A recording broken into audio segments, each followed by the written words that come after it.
And like I said, a month and a half ago, 2 months ago, I had a pistol in my hand. I left a note on my phone for my family and anybody that needed to read it, and I was ready to go. My nephew called me. My nephew still doesn't know this today. I have never told him. My nephew called me out of the blue. He never really calls me. I have two nephews, and the youngest one, Zamir, called me, and he was telling me about his problems, and he was battling with some stuff a couple years prior, and not on this level, but he was battling with some stuff, and I was there to help him, and he kind of just told me, he gave me my flowers right there. It's like, you just don't understand how much we need you and we love you. Thank you for being who you are. And those words, so I'm spinning it back to your inquiry. Those words lifted me up, made me put that gun to the other side of my truck. Like, I mapped it out. I already knew what I was going to do. I knew how I was going to do it. I was at the perfect spot. I made sure somebody was going to be able to find me, and it was going to be what it is. I was ready to go. And my nephew called me and stopped me.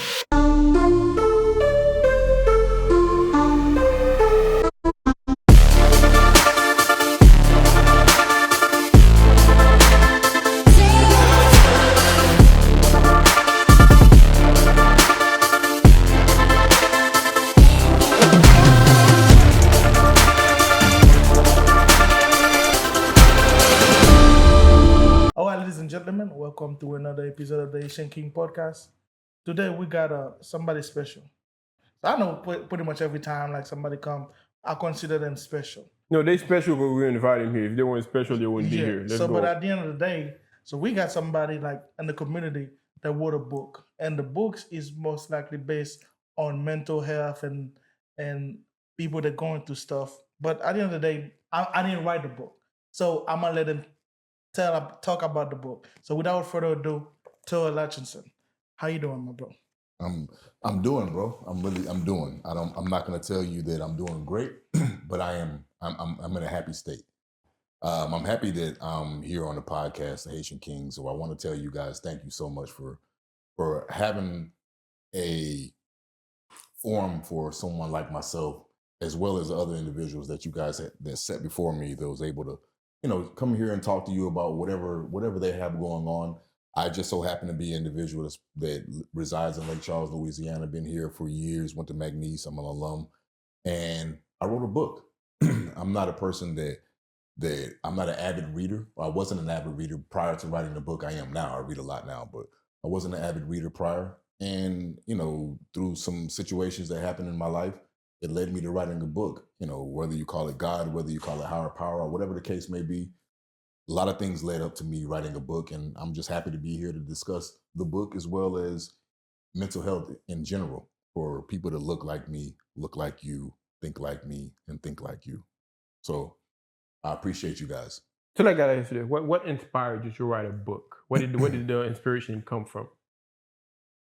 It came from a number of things. It wasn't really like, some people just say, oh, sitting down and, God told me to write a book and I just felt the movement. Nah, it's not that for me.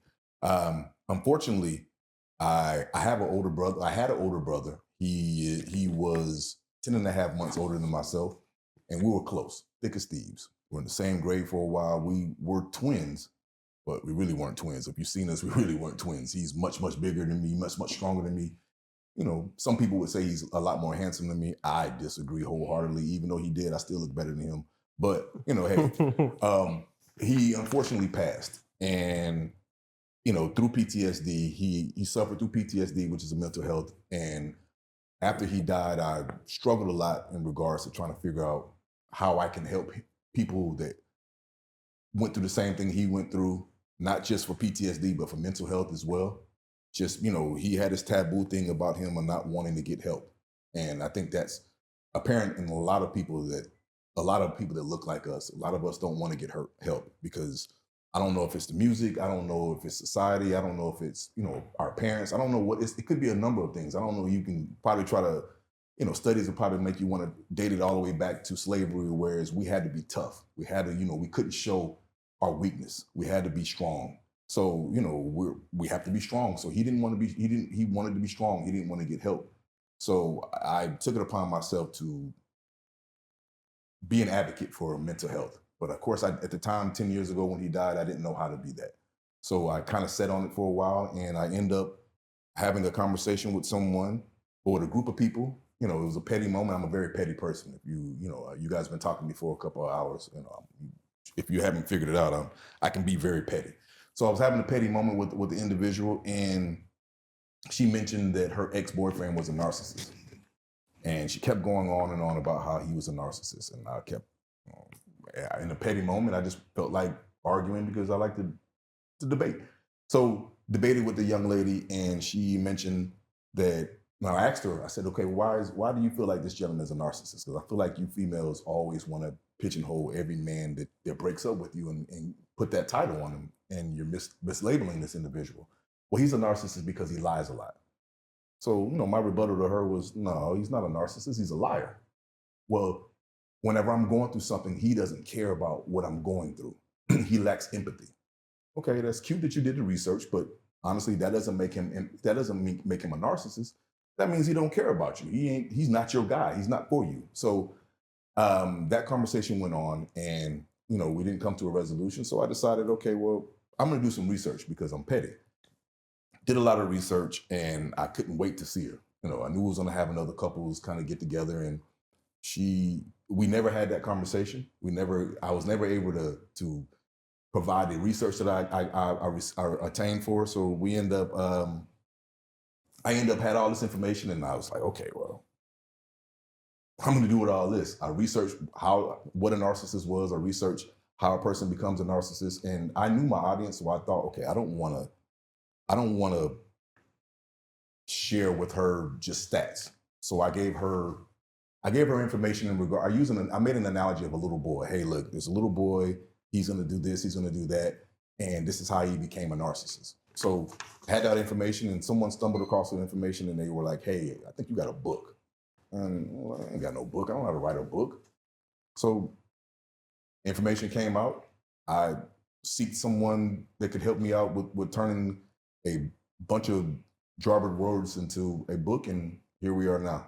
So again, my story isn't as sexy as everybody else's. But I stumbled across it. And me personally, that's what makes your story so attractive to me in a sense, though.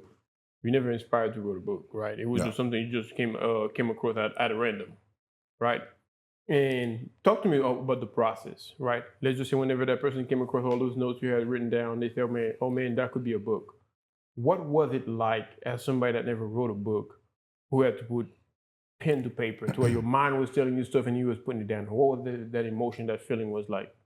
It was like learning how to ride a bike. It had to start from scratch. When you first learn how to ride a bike, you fall down 15 times. You have that fear of falling. You don't want to fall. You don't have confidence because you don't understand how gravity is going to keep you up. You feel like gravity is going to pull you down, and you're nervous. So there's the fear of the unknown because I don't know how to write a book.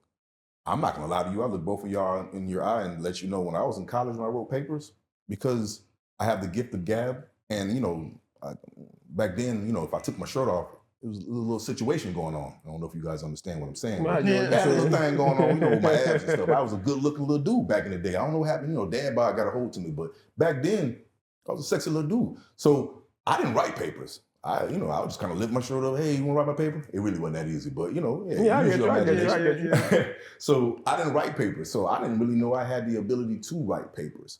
I guess I got to rewind the story and go back a little bit. After my brother died, I reached out to my, employee assistance program, EAP at my job, and talked to somebody, and I was talking to a counselor. I never really went to a therapist, or at that time I was just talking to a counselor, and the counselor recommended, hey, look, I need you to write. Just write out your feelings. Write it out. So I got a black and white composition book, and I'm writing front to back, front page to page, just writing all of my feelings. And it started off angry. It was a lot of angry thoughts. I was mad at the cop that shot my brother. I was mad at family for not being there for him. I was mad at myself for not recognizing his PTSD struggle, because he had depression really, really, really, really bad. And I wasn't recognizing the signs, and I wasn't there for him. So I'm mad, I'm writing. And then the writing kind of stopped. I'm sorry, the anger stopped, and it kind of went to me just writing my thoughts. It went from angry to happy and just telling my thoughts. And then it transitioned to me being at work, I work in HR, so I would deal with in an adverse situation. And you know how, I don't know if you guys do it, but you ever like be in a situation and you're upset, you're like, man, I should have said this. Or I should have said that, I should have did that. Or, so I would write that. I would write scenarios. So I was creating a dialogue, which is part of writing a book. I didn't know I was creating a dialogue. I'm writing, James said this and said that. And I would write what I should have said, but I would write it as if I said it. And then I was like, boy, if you don't say this, I'll slap the hell out you. And he was like, man, don't slap me because your hands look like they're hard and it'll hurt my face. And I was like, yeah, you're right. They will. I'm being silly. But I'm writing dialogue in regards. So after, the book was full, I now I have this idea of how to write. So then I start thinking in that way, in that regard. So when I got to the point of writing the book, you said, how was the process? The process was hard. And my editor, who, started reading over it, shout out to Jamie Mays. Love you, girl. Appreciate you for everything, because it wouldn't be where it's at if it wasn't for you. I'm always big on giving people their flowers. She was very patient with me. She had years and years of skin in the game. So she was very patient with me, and she made me understand, like, you got to create dialogue. You just got chapters and chapters of just writing. I didn't have a scene created. I didn't have dialogue. I didn't have the two of you guys, conversing amongst one another. I didn't create any of that. I didn't describe the horses. I didn't describe the light that lit up that threw me off a couple minutes ago. I didn't write about any of that. I was just writing. So I had to learn how to do that. I had to go through workshops. I had to watch videos. I had to do a lot, and then she had to correct me on what I didn't do right then. So it was a lot. It was a very strenuous process, but I appreciate it because this is always gonna be my baby. Now, I've already written 3 other books. They're not complete. Well, they're not finalized. They haven't been edited, but I have the writing bug now. Writing is easy to me, but this is always going to be my baby because I remember all the sweat and tears that I had to go through. It took me almost 4 to 5 years to get this to the publishing stage. So we know, like, Nehemiah is a deeply layered character. Okay. So what part of his story that felt personal to you, to your life? I made Nehemiah. Now, I got to say this. Nehemiah is constructed in my head. It's nothing that I didn't base him off of myself, my friends, or, a character that I seen on TV. Is whatever came out of my head when I was on the throne thinking. I do my best thinking when I'm on the throne. You know what I'm talking about? Yeah, we know what you're y'all looking like y'all don't think when y'all on the throne. Okay. If it wasn't for the earlier conversation, I would get it, but now I get it. So y'all don't want to get, okay, y'all want to be lying today. Okay, this that kind of podcast. Okay, we don't hear the lie. You know he never spent more than 2 minutes, so that's why he he got the female poop. He got the perfume in his pellets. All right. So when I created that character, it was strictly out of my head, and I really didn't base it off anything. Whenever, like I said, when I was going to present it to the young lady, I thought, okay, I need to have a character that is multi-layered. Well, I need to create a person that she can understand. I need to explain how a helicopter mom or an over-loving mom or overprotective mom or overprotective family member who enables a kid could create a narcissist. That's one layer. I'm not saying that's the only way a person becomes a narcissist, but it's one of the ways a person can become a narcissist. So I was thinking, okay, I got to have some. So once I had all of that on that paper, I had to think, I have to make this person a lot more intriguing to the reader.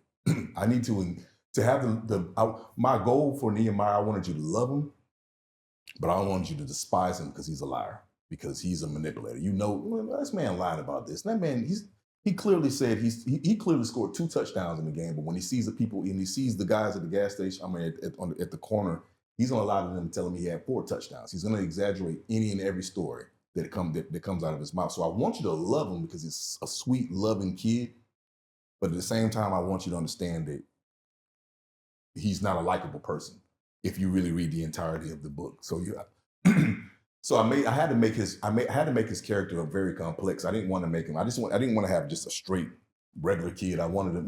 He's the coolest kid in the school. He's very, very smart. He's very, very athletic. All the girls like him. The teachers love him. He's a teacher's pet. He's the person that comes off that he's very complimentary to his teachers. He's that kind of kid.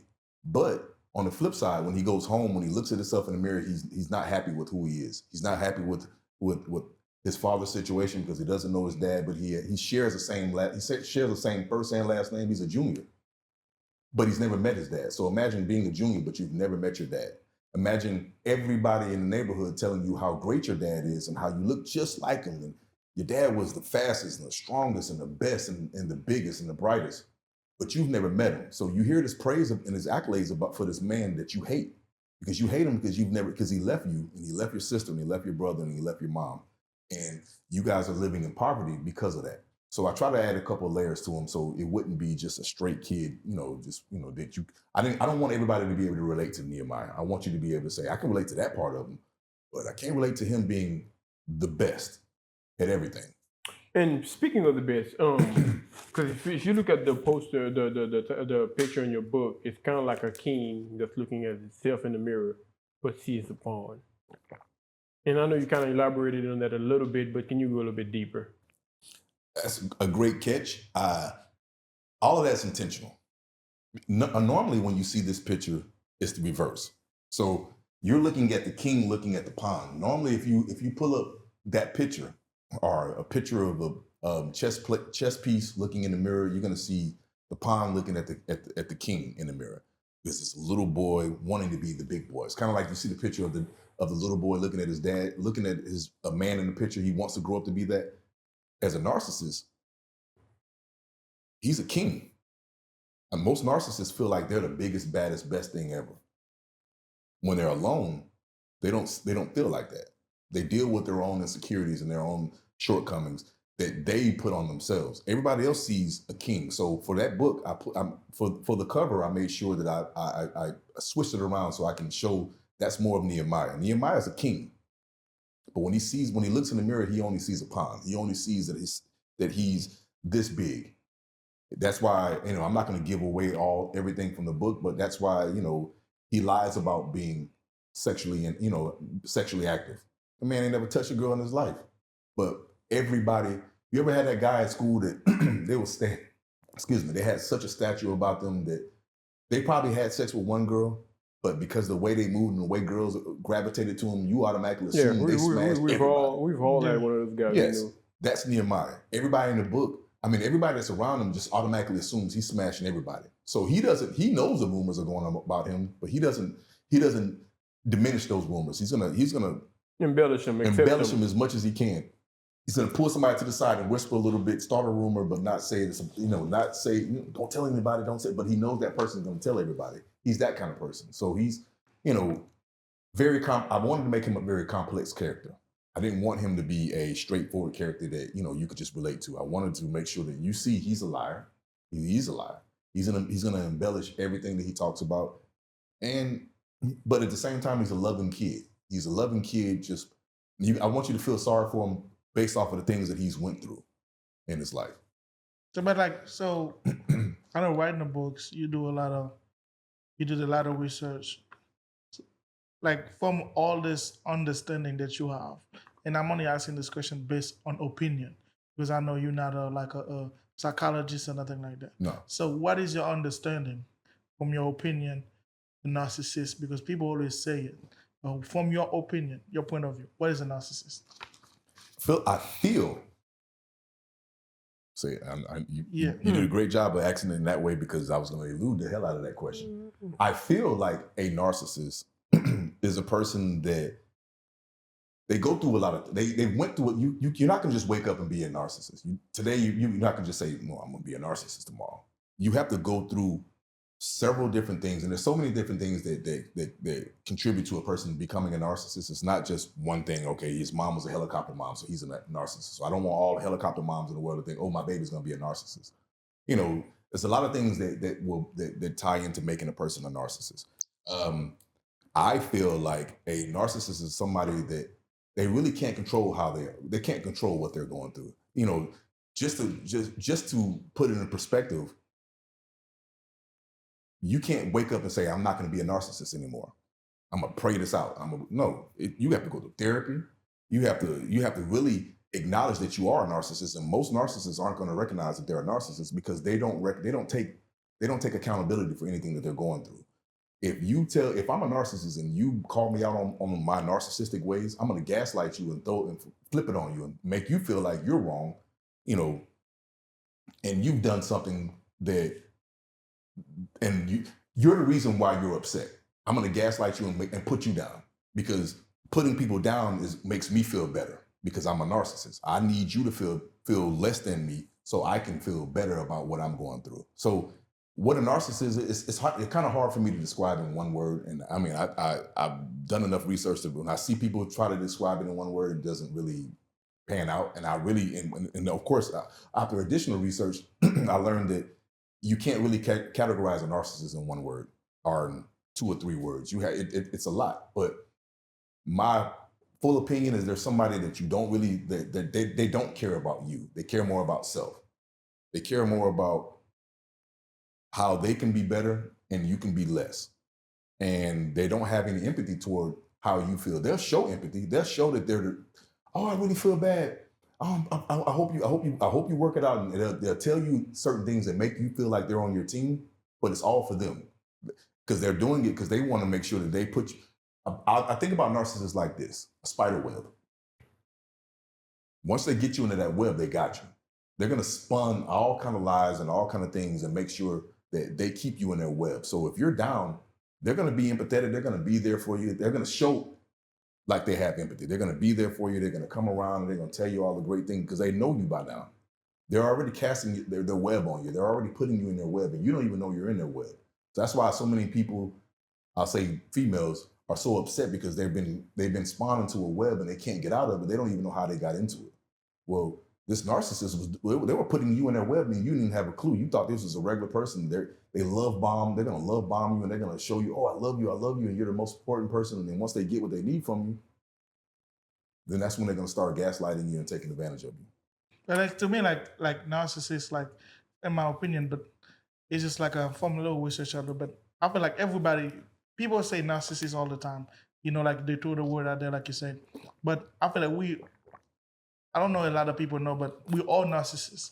It's just that, to me, it's in the spectrum. So it's like how high you are or where you place in the spectrum. It's just like, if the fact that you can even think about yourself, that's a narcissistic trait. Being selfish is a narcissistic. Like, we all have it, but here's how balanced it is, like, for somebody. But to me, like, females always say call men narcissists, is because, think about it. As a man, you got to lie to get a female.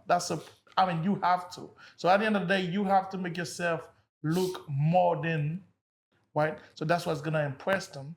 But then most of the time when they realize, oh, he's not that dude.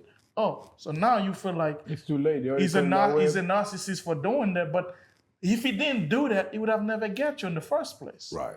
There's a reason why certain people drive Ferraris and Jaguars and all these other cars.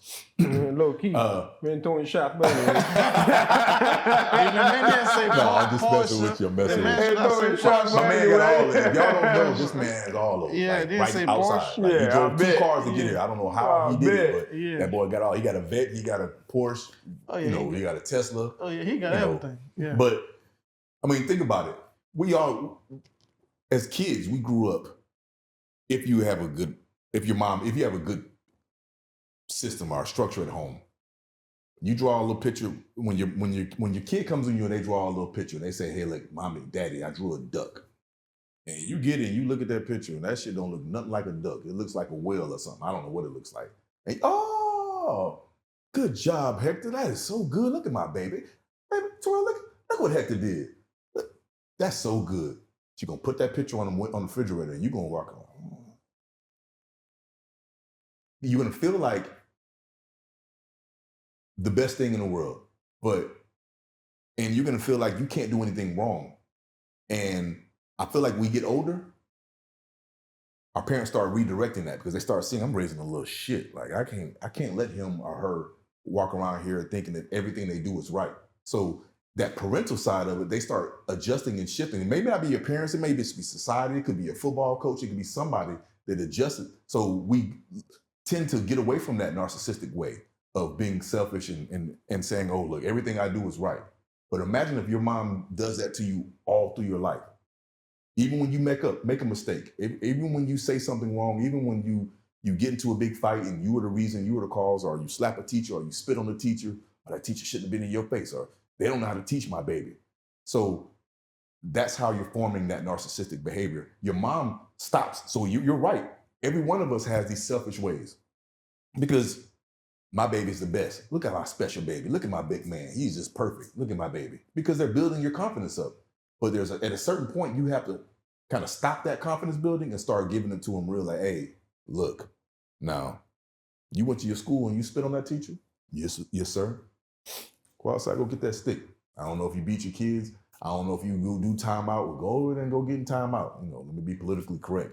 But you have to start adjusting. That's at a certain point of their life, you start adjusting, you start redirecting it. So that's how you get away from having those narcissists, in my opinion. In my opinion. That's how you get away from having those narcissists. If you continue to keep pumping them up and telling them that everything they do is great all their life, they don't have any of those consequences. So they feel like I'm entitled to everything. They're gonna end up on the top of the spectrum. So that's when you just gotta be like a balance and just like, yes, you need to have it. I feel like for you to be successful, you have to have a level of narcissistic personality or ways to make it through life. But in the same time, you need to know when, hey, you fucked up, own it, move on, get better. Instead of just gaslight somebody, just take that mistake, but trying to make somebody feel like cover your mistake by pointing out to somebody else. Sometimes it's those true and pure narcissistic personality that really don't have nobody in a sense. But let's switch gear for a little bit real quick. I got a question I kind of want to ask you. Okay. Nehemiah, in a sense, you birthed that character, right? Correct. So which means you have to take inspiration from God knows what, whether it was like from a movie scene or family member or friend that you know or conversation that you've had. Is it safe to say that you grabbed inspiration from all these things to create this character? Right? 100%. Inspiration has to be derived from somewhere. I can't say that, I was sitting around, I'm not Stephen King. I don't know how that man thinks. I didn't conjure all of those thoughts. Everything came, some of the instances, none of them are actually true. None of the things in the book happened in my life or did I ever witness. I created those scenes, but in regards to the character, it's called character arc. You have to build your characters. So I'll say Nehemiah's sister, Bailey. I've never been a female before, but I have female cousins. I grew up in the 80s where, you had these sassy females that always, swinging their neck and always, I'm gonna get my brother to do this and that. So that's Bailey. That's where I got that character from because I've seen a combination of females that act like her and I put them all into one box, put it into one person. Nicholas, the best friend. I knew I had to create a character. I feel like every main character have to have a sidekick.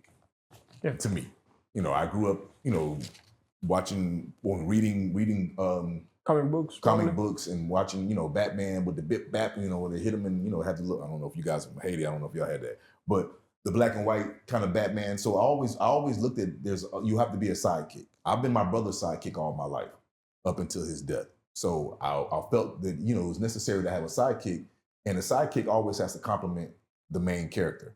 So Nehemiah's the main character.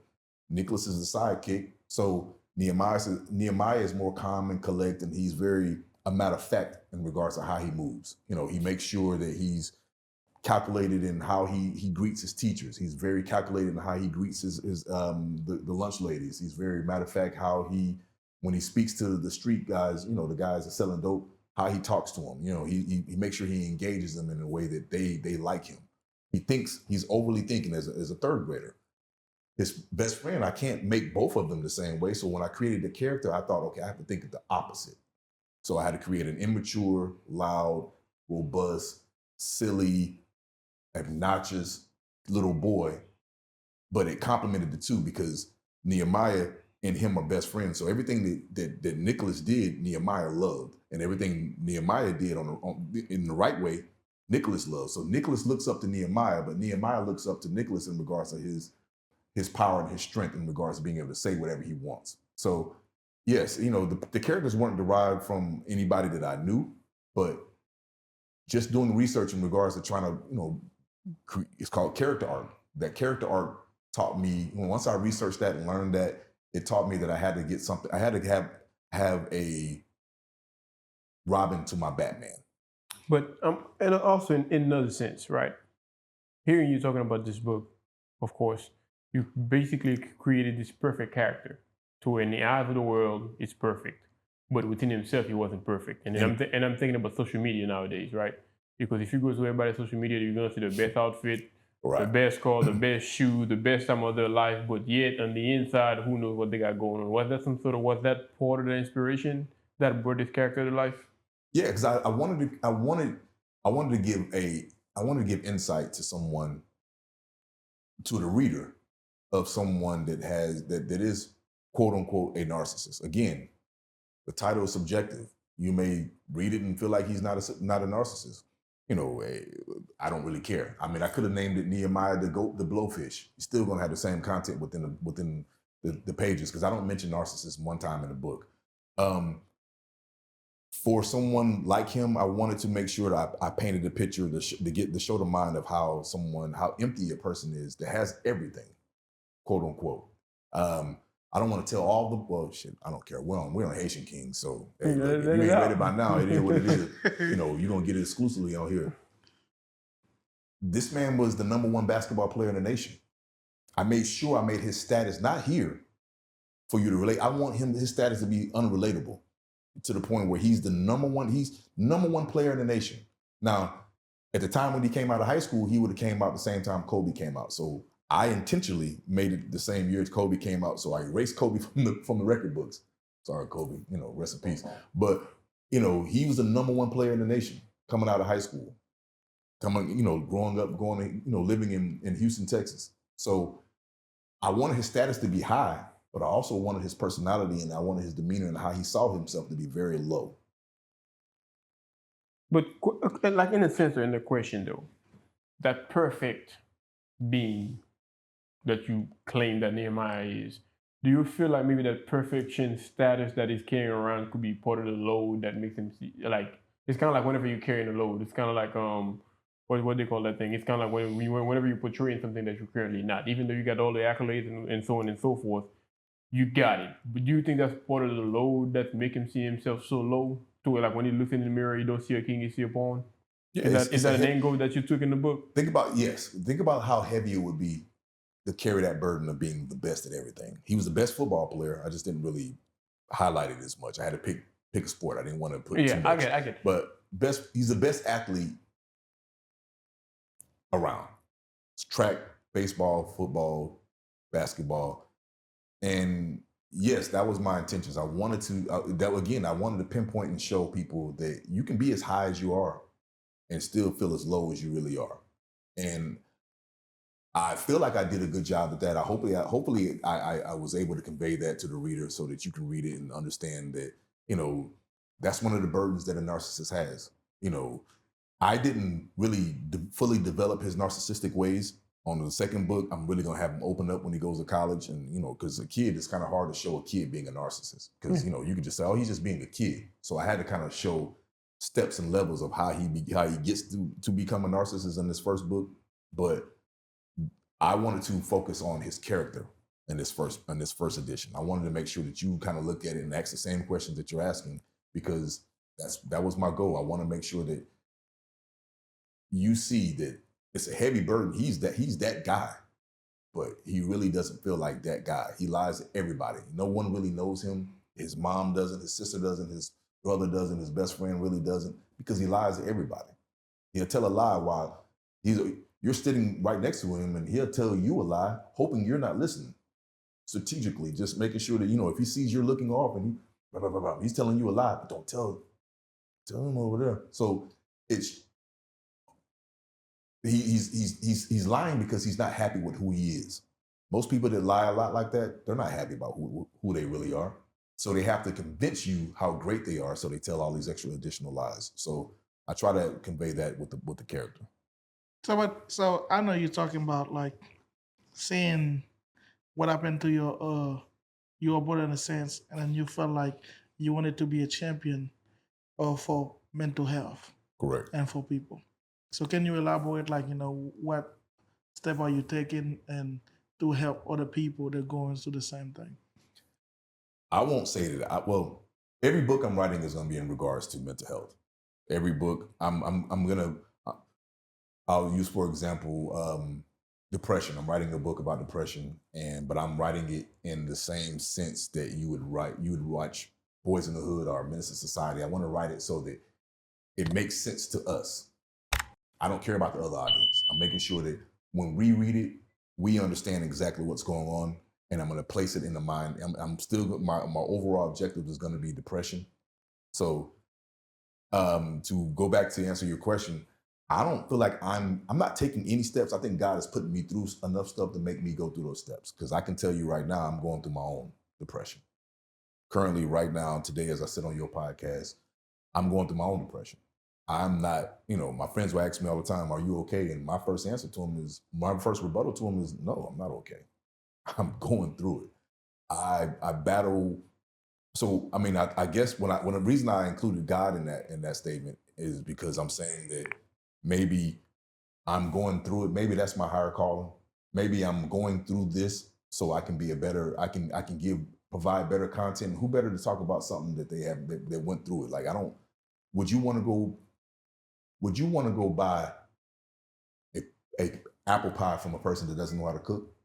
Of course not. So why would you want to take advice or listen to someone speaking on a subject matter that they haven't experienced or that they know nothing of? So I will tell you, in December of last year, I wasn't in this state of mind. Now, I had already wrote the book, but I wasn't in this state of mind. I wasn't going through what I'm going through right now. Right now, I'm battling with wanting to not harm myself. Right now, I'm battling with not wanting to, I'm trying to convince myself every day that I'm worthy of spending another day on this earth. But one thing, like I said, that I find extremely intriguing about what you're saying, because let's just take I have an example. We're talking about Nehemiah. It's this guy who got all the accolades, but yet sees himself so low. And even though he got everything, he feels the need to lie to make everything that he got even bigger than what it is, right? Right. But you, on the other hand, that's why to me that's extremely so powerful. It's kind of like you don't mind letting it know that you're going through the low, which is the opposite. Because it's really, honestly, that's not my personality for me telling you that I'm hurting. My personality is to compartmentalize everything I'm going through, hide it, lie about it, and push it to the side so you can only see the best side of me. I'm going through a lot of therapy right now. So this is a part of my homework. This is a part of what I need to do. And I want to be better. And when I say that I want to hurt myself, I don't want to hurt myself, but I want to hurt myself.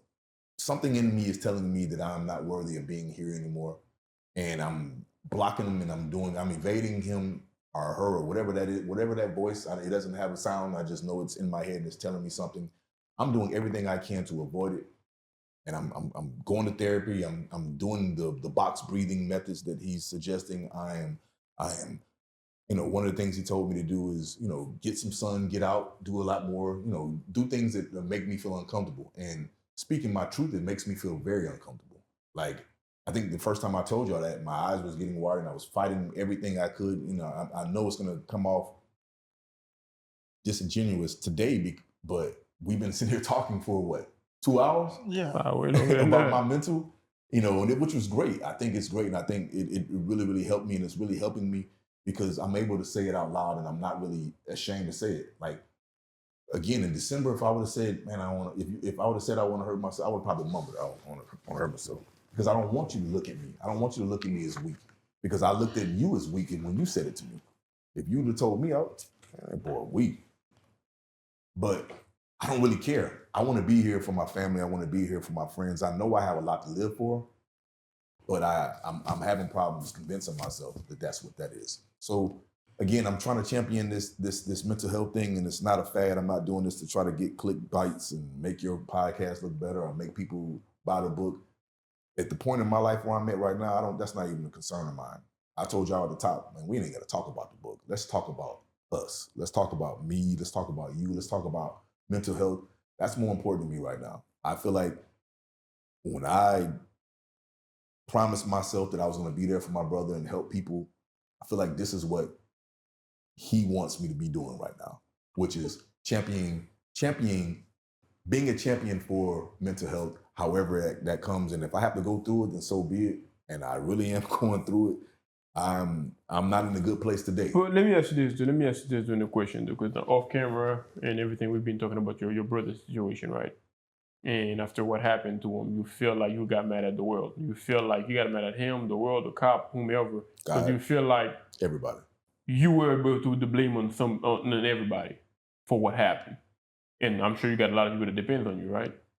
And you feel like after what happened to your brother, the stuff that he was going through, you didn't have the time to perhaps understand within that moment. In a sense, he robbed you of something. Is that safe enough to say? Mm-hmm. Have you ever, I don't know, perhaps look at it as if you got a lot to rob away from some people?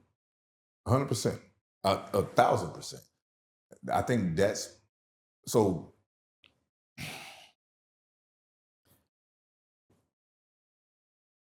About 2 months ago, month and a half ago, when I really was at my lowest. Now, again, I lost my best friend, my brother, my twin, my everything, my motivation. He was my sounding board. He was the person that held me accountable when I did something stupid. Man, don't do that. He was the only person, like, if I want to go cheat, I don't, why? Like, come on, brother, you're not a man like that. Like, you're a Latchison. You're everything. He was the person that held me for everything. And he was the person that did the dirt with me as well. Like, but if you're gonna do it, come on, let's go do it. So that was my everything. I'm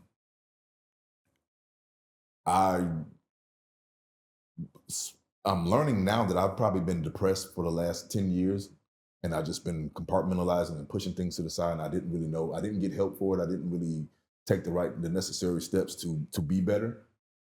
And it came to a head. And like I said, a month and a half ago, 2 months ago, I had a pistol in my hand. I left a note on my phone for my family and anybody that needed to read it. And I was ready to go. My nephew called me. My nephew still doesn't know this today. I have never told him. My nephew called me out of the blue. He never really calls me. I have 2 nephews, and the youngest one, Zamir, called me. And he was telling me about his problems, and he was battling with some stuff a couple years prior, and not on this level, but he was battling with some stuff, and I was there to help him. And he kind of just told me, he gave me my flowers right there, and it's like, you just don't understand how much we need you and we love you. Thank you for being who you are. And those words. So I'm spinning it back to your inquiry. Those words lifted me up, made me put that gun to the other side of my truck. Like, I mapped it out. I already knew what I was going to do. I knew how I was going to do it. I was in the perfect spot. I made sure somebody was going to be able to find me. And it was going to be what it is. I was ready to go. And my nephew called me and stopped me. But to your point, I would have created another problem for him. This man lost his dad. And now he just lost his uncle, who he says, hey, look, I lean on you. I need you. So thank you for being what you are and who you are. And I thought about any and everybody else that I would, my son, who's 25. I thought about my daughter, who's 17. I thought about my cousins who are all of my inspiration. Like, if someone would ask me what's your motivation and why you're motivated, it would be my nephews, the ones that my brother made, the kids that my brother made, as well as my nephews and my sister, my in-law nephews. I love them just like they're mine as well as my, maybe a handful of my little younger cousins, who some of them are grown now, but I do everything for them. So I start thinking about, like, what would Leslie say? Like, man, that'll devastate Leslie. Like, man, Greg would be so hurt. Man, like Adam, man, I don't even know if Adam will shake back from this. So that moment, I snapped out of it. Went to Albertsons, got some groceries like it was nothing. My wife didn't know what was going on. I brought the groceries in like it was a regular day. And all the emotions from me, and she don't know when I tried. She knows I tried, but she don't know when I tried. She's gonna learn right now. I was getting into bed, and right when I got out the shower, I laid my head on the bed. I just started uncontrollably crying. And I don't cry. I do not cry. I wasn't raised like that. My dad was military. We don't cry. You don't show your emotions. You're a man. You're a Latchison. That's how I was raised. And I uncontrollably cried. And she didn't know what was going on because she my wife. She reached over, held me, and was like, I think she inquired, but I couldn't. I was uncontrollably crying. Me saying I was crying because I was sad that I almost gave everything up. And I felt guilty for it because I got this nice house. I got my daughter who had just got through kissing on me and telling me how, loving on me. And I'm like, why is everybody's being so affectionate? Because before then they don't give a damn. They'll be okay. They'll be okay. I justified how it would be okay. So yes, I would have robbed them the same way I feel like my brother robbed me. But again, that's his story. I can't relive his story. Now, did it hurt me? Did it mold me and change me and shift me and recreate a new person that you're seeing before you? Yes, I'm not the same person I was. Now, to the masses, oh yeah, he's still the same. He's still silly. I've been talking to you guys for hours.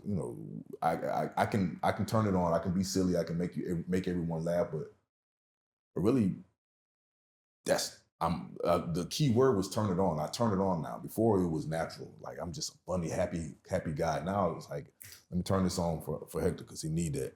He's down and out. I see he been down. Let me go ahead and make him smile. Oh, boy, you've been talking about all this stuff. Let me just do something silly.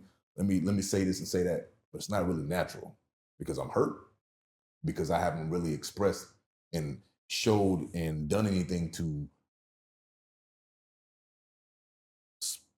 heal the pain that I've been going through. So I heard a lot of people.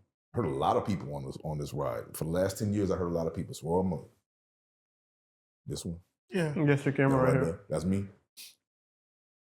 I look way better than you. I know that much. But hey, I want to say to everybody I did hurt, I apologize. Like I really do. Like all jokes aside, I really did some fucked up stuff for years. And I apologize because I was hurt. So if you didn't understand why I was doing everything I was doing it because I really wasn't me. So this is a part of my process. This is a part of the process. Going to this therapist, talking to this man as often as I'm talking to him. This man knows everything about me. I've given him everything. I really think he thinks I'm psychotic. But hey, that's what I'm paying you for. So he man ain't gonna fire no more.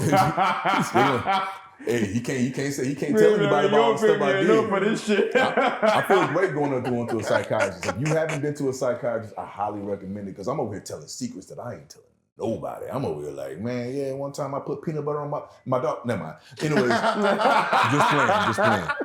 just playing.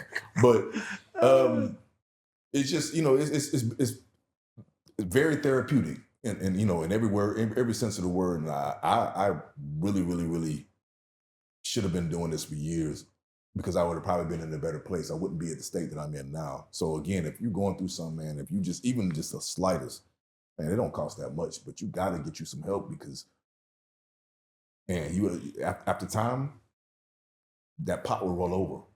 And everything that's in that pot is going to start steaming out to the side, and then you're going to be dealing with a mess. And right now, I'm dealing with a mess, and I want to be here. Like I just don't know how to be here. But I mean, but this is to me like the most powerful thing because as Black men and like knowing like the way we grew up, you can't speak about your feelings. Like even though like it was not people talking about the feelings or going to therapy, it was not a thing like maybe like 5 years ago. So for you to have this courage to come in the podcast with the cameras and then for you to say it, I think that's freedom. That's having a level of maturity. Like there's a lot of people that like go through the same thing, but they never had the courage to even tell somebody, to tell their friends or like their family, somebody close to them, knowing they're going to stuff. And I wanted to give you that's a lot of power, man. It is a lot of power. And the thing is, I feel like whenever I say it, it doesn't quite resonate or perhaps sound loud enough in a sense though. My mother used to always say, man, own your shit before somebody can use that shit to own you. And right now, you're basically sitting here doing that. You owning all your shit. You're just speaking it out loud. And then that's what, to me, I find so amazing in a sense. It's kind of like this demon that's troubling you. You're just talking about it like if they ain't nothing. And then it's kind of like it's a boulder that used to be on your shoulder, and you pick it up and throw it in the air, and now it's just floating like a piece of paper. I wholeheartedly agree with everything that both of you guys said. It is terrifying. I'm not going to sit up here and act like of course you see I try to throw in a joke to kind of mask my fear. It's terrifying to understand the feedback that I'm going to get. I don't know what people are going to say. I know that yesterday I was perceived and looked at this way. And now tomorrow, when this podcast come out, I'm going to be looked at in a different way. And I'm going to have to own that. And I'm okay with that. I'm big enough, strong enough to handle it. But that doesn't mean that I'm not scared. And again, I've done so much in this world. I'm not at the point. I'm 46. I don't care what none of y'all think about me. None of y'all. I do care about what y'all think because I like y'all. Y'all kind of cool. I don't give a damn about what none of y'all think about me. Like on the cool, like I really don't. I mean, I can be as professional as I need to be, but being emotional is a different. It's a different feeling for me. You know, of course, we're all emotional, but being emotional to people that you don't know is very uncomfortable. But again, this is a part of my homework. And again, I'm a student. I want to pass the test with flying colors. I'm not trying to get a C on this test. A C could end up me taking my life, or a C could end up me doing something to somebody that I don't need to do because I'm not emotionally stable. I want to get an A. I want to make sure I pass this test. So I appreciate those words. Like it means everything. And again, I'm not trying to impress anybody. This is my feelings. This is my process. And, you know, I just so happen to write a book, which I'm proud of and I want to push on. But honestly, at the state of mind that I'm in right now, all I care about is my mental. But let me ask you this, Terrell. We've been talking here for a while, like for a long while. We've been BSing for a while. We went from up and down, left and right. We've talked about a lot of things. In a sense, you kind of even went in a deeper version of what you're going through off camera, in a sense. But you said a lot of things. But one thing you have not really said, and let me dare to ask you, what's that one thing in life you dare to do for yourself? Not for your wife, not for your kid, not for your brother, not for your cousin, not for your dad, not for your sister, not for whom the fuck ever. That one damn thing, whenever you're doing it, Terrell found pure joy in that shit in that moment. I find joy making other people smile. That's it. Like one thing for me, you know, I know you may say, well, that's not for you. You're not really answering the question. But I really, really, really, really find joy in making other people smile. I really, really find joy knowing that this person was down and I brought them up. That's my. But in a How you do sense, that, you though? inherit the load, though. It's kind of like that's like again, an unselfish so shit you're doing, though. It's kind of like giving horrible somebody. thing to do. I feel like it's kind of like so you give somebody your boat and then jump in the water and be like there to say, man, I'm happy I'm enjoying it. You get to go home. Like make that make Great sense. point. You rolling on all cylinders there because Yeah. honestly, when Well, I that's said always, that, but anyway. to my therapist, that was the first thing he said. Like, well, that's not because I was honestly the same question. I don't know if you guys are cool. I don't know if you got your number, but you know, he asked that same question. What makes you happy? What's that one thing that makes you happy? And I told him that same thing. He said, well, no, that's not an answer. You didn't answer my question. I asked you what makes you happy. What do you do to make you? I think that's what he said. What do you do to make you happy? And I said, I go find people that, well, not find. I go around people. Sometimes I know, I can tell if Hector's down. I know, okay, he ain't, you know, hey, Hector, how you doing? Hey, you know, you have that friend that always got something negative to say. So I'm going to pick him up and I'm going to tell him, give him advice. And after, man, I appreciate that, man. That's exactly what I'm going to do.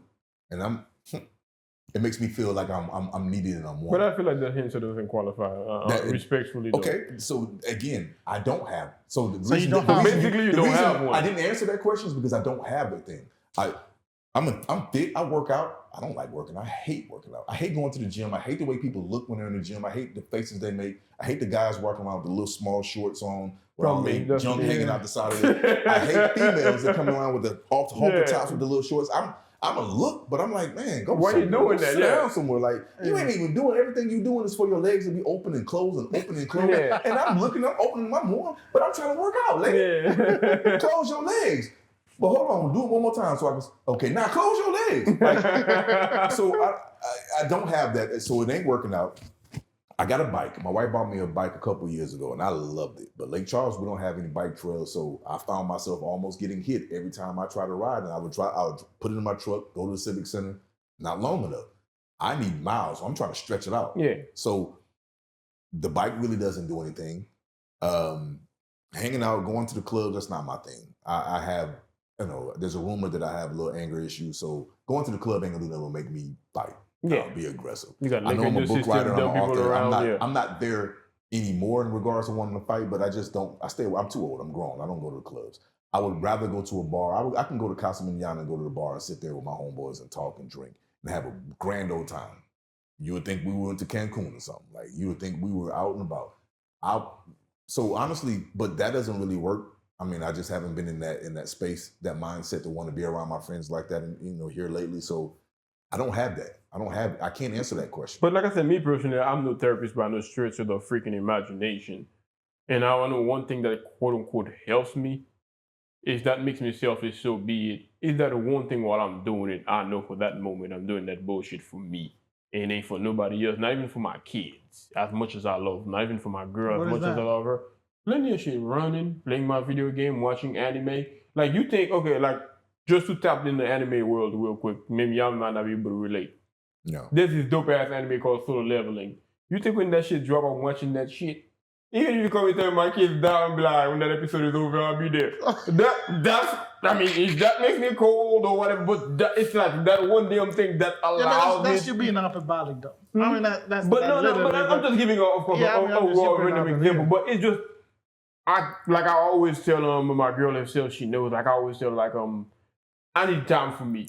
I genuinely do. I need that time for me because things I do, just like you, we're men. We got responsibilities. We do so much for everybody. Right. And it's kind of like we neglect our own problem, our own issues. And then that's why I asked him, do you get that one thing?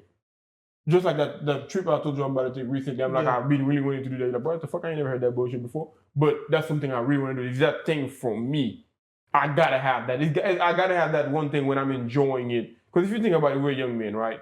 We used to have a lot of dumb, stupid shit that we do for us because we didn't have no wife, no kids, nothing. We did the bullshit, whether it's hanging out with them boys, playing video game, fight, you name it. But in that moment, you were genuinely enjoying that bullshit for you. I don't have anything that I do for me. And honestly, I'm not built that way. And that's why I'm always taking care of somebody else. But that's the thing, though. I don't think about it. The thing, we're men, we do that. Whether we fucking want it or not, that responsibility falls on our fucking shoulders. We got people whose problem we gotta help solve. And I feel like it gets to a point to where a lot of times you be like, oh, that's what we do. No, that ain't just what we do. I feel like we're entitled to just have that one thing for our fucking self. Because at the end of the day, we're human. We got feelings and emotions just like anybody else.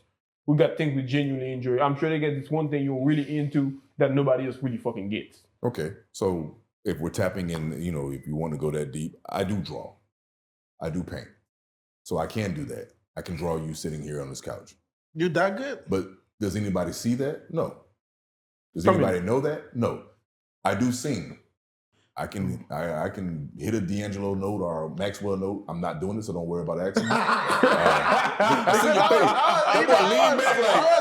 I was waiting for that. Nah, put your face on me. It ain't gonna happen. It's not gonna happen. I just have a deep voice, but I have I can do falsetto notes. I can do those things, but I think more so me being alone is more important to me. Like I guess that's my thing, but it's not helping me. I just like being alone. I'm not an introvert, but at the same time, I just telling my wife I'm not an extrovert. People would think my personality is an extrovert. Most of my friends would argue, "Oh boy, you crazy! You love attention. You love to be loud. I'm the one in the club. I'm gonna be turning up, and I'm the one that's gonna be telling the jokes. Everybody's gonna know that it's me in the room, whatever, because everyone's gonna be laughing. But turning that on, because like I told you at the beginning when you asked that question, I like to make people smile. Once I make them smile, I can go to my side, go to my corner and sit down and just chill because I don't want to be bothered. So me watching my shows, whatever little silly I'm a Tubi head. I love watching gangster hood Tubi movies. The worse quality, the better to me. I like them when when the gun has a little power, like the powder comes out. I'm like, boy, I like it when the guy walks in the room with a yellow shirt, and then they 5 seconds later they forget that it was a yellow shirt, it's a purple shirt. I'm like, come on, Tubi. That's what I'm talking about. That's what I want to see. So I mean, maybe it's something like that. I like my downtime. I like being alone. But when you're alone, you're alone in your thoughts. So if you're an overthinker, then you're thinking too much. So I gotta get out of that as well. But that's what I'm saying. It's not just a question of being alone. As you said earlier, right? I don't want to be by nobody. But I'm gonna tell you about this. You say you like to draw, right? Let's just say right now, Sunday afternoon, you just came from church. But that doesn't. You said pleasure. What I like. But that's what I'm saying. Just because I know how to do something doesn't mean I like doing it. But that's what I'm saying. Though you gotta find out. Okay, I'm gonna tell you another exhaust. I'm gonna tell you another exhaust that I have. I like cars, right? And I don't like calls just for the sake of liking calls. Like me personally, I like to detail my own calls. That when I detail my own fucking call, I don't give a fuck about any professional detailer. Don't have shit on the way I detail my call. It'll take 4 or 5 hours. I'm in the sun, I'm sweating, I got my headphones on. Sometimes I'm drinking a little bit. It's an exhaust for me. I can more than afford to pay somebody to fucking do that shit. But doing it in the process of circling the call 20 times to see if I see a spot that I fucking missed. You know what I'm saying? Checking all the little cracks that people would be forgetting, like the muffler, to see if it got any dark smoke spot. The rims on the inside, because you know a lot of people clean the rims on the outside, they don't clean the inside. If I got a late, in that time, my mind ain't got time to think, because I'm thinking about what that load did that I missed. And for most people, it might not give a shit. They might just run their shit to their car, wash it, and drive it in the driveway, park it in the driveway, and that's it. But me, it's that one thing that's that exhausting. When I'm doing it, not only am I enjoying it, and my mind is so preoccupied in making sure this thing is the cleanest fucking thing there's out there. Right. To where I don't have time to think shit if my light don't get disconnected tomorrow. And I feel like to me that's an exhaust. In that moment, I'm outside, I'm in the driveway, I'm doing it. A lot of times you call me, I want you to know, I'll tell them straight up, I'm cleaning my car, bye. I'll tell them that. It's an exhaust, it's not that deep. But I find pleasure knowing that I clean it. Like, look, I always tell people I don't pay for my cars to get detailed because it's gonna piss me the fuck off when you bring it back to me. I pay you $300-$400 and I'm seeing some shit that you fucking missed. So that's why, like, I don't do it often. I don't have a lot of time. But whenever I'm in that mood, I got this whole afternoon off, this whole day off. I then went to the gym, worked out, run, came back home, ate, put on my headphones, and I'm drinking a little liquor or music, or I'm listening to my music. And I'm just knowing this car right now. And I got a 1995 Ford Ranger, old bucket. When I clean that motherfucker, a brand new fucking car ain't got shit on it. Right. But it's my exhaust. I mean, I get what you're saying. And I think that's one of the things I have to do. I have to find what makes me happy. I have to figure out what makes Terrell happy in regards to things to do. Like I have to, whether it be writing and tapping into my creative side. I don't write as much as I used to, is because I don't have the time. I work full time. I got a teenage daughter. I got a wife. I got to keep my body healthy. And I just, sometimes you just want to sit on the couch. Yeah. Sometimes you just got to like decompress. So I have to find that time to find out what motivates me and drives me. And I think it's more so my creative side, because again, I didn't formally draw. I just can draw, and I knew I could when I was in high school. When I was a kid, I just didn't like doing it. Drawing didn't get me girls. Singing didn't get me girls. I grew up in the time. This is when Pac and everybody was out. So rapping and being hood and being hard and Bone Thugs and Harmony was a lick. So I wasn't, yeah, R&B was big, but girls really. So you was doing this little R&B dance too back in the day? The dances, you had your shirt open. No dances at all. Now I will say this. Now y'all can laugh if y'all want to, but anybody close to my age would be a damn lie if they wasn't. Now Michael Jackson. Oh, I knew all that. Yeah. I knew all that. Oh yeah. You can say all you want about them kids. That's their mamas and that's their problem. I was a Michael Jackson head, so I knew all the dances. I could do all his stuff, but you could do the dance. Oh yeah, easy. Yeah, Can you show us? Yeah. You said what now? Can you show? I barely could pull up the worm right now. I can't do any of that. No, but and yeah. So for me, like overthinking. Like I can't sit down. Like me, I think a lot. I'm talking about like 24/7. My brain don't shut off.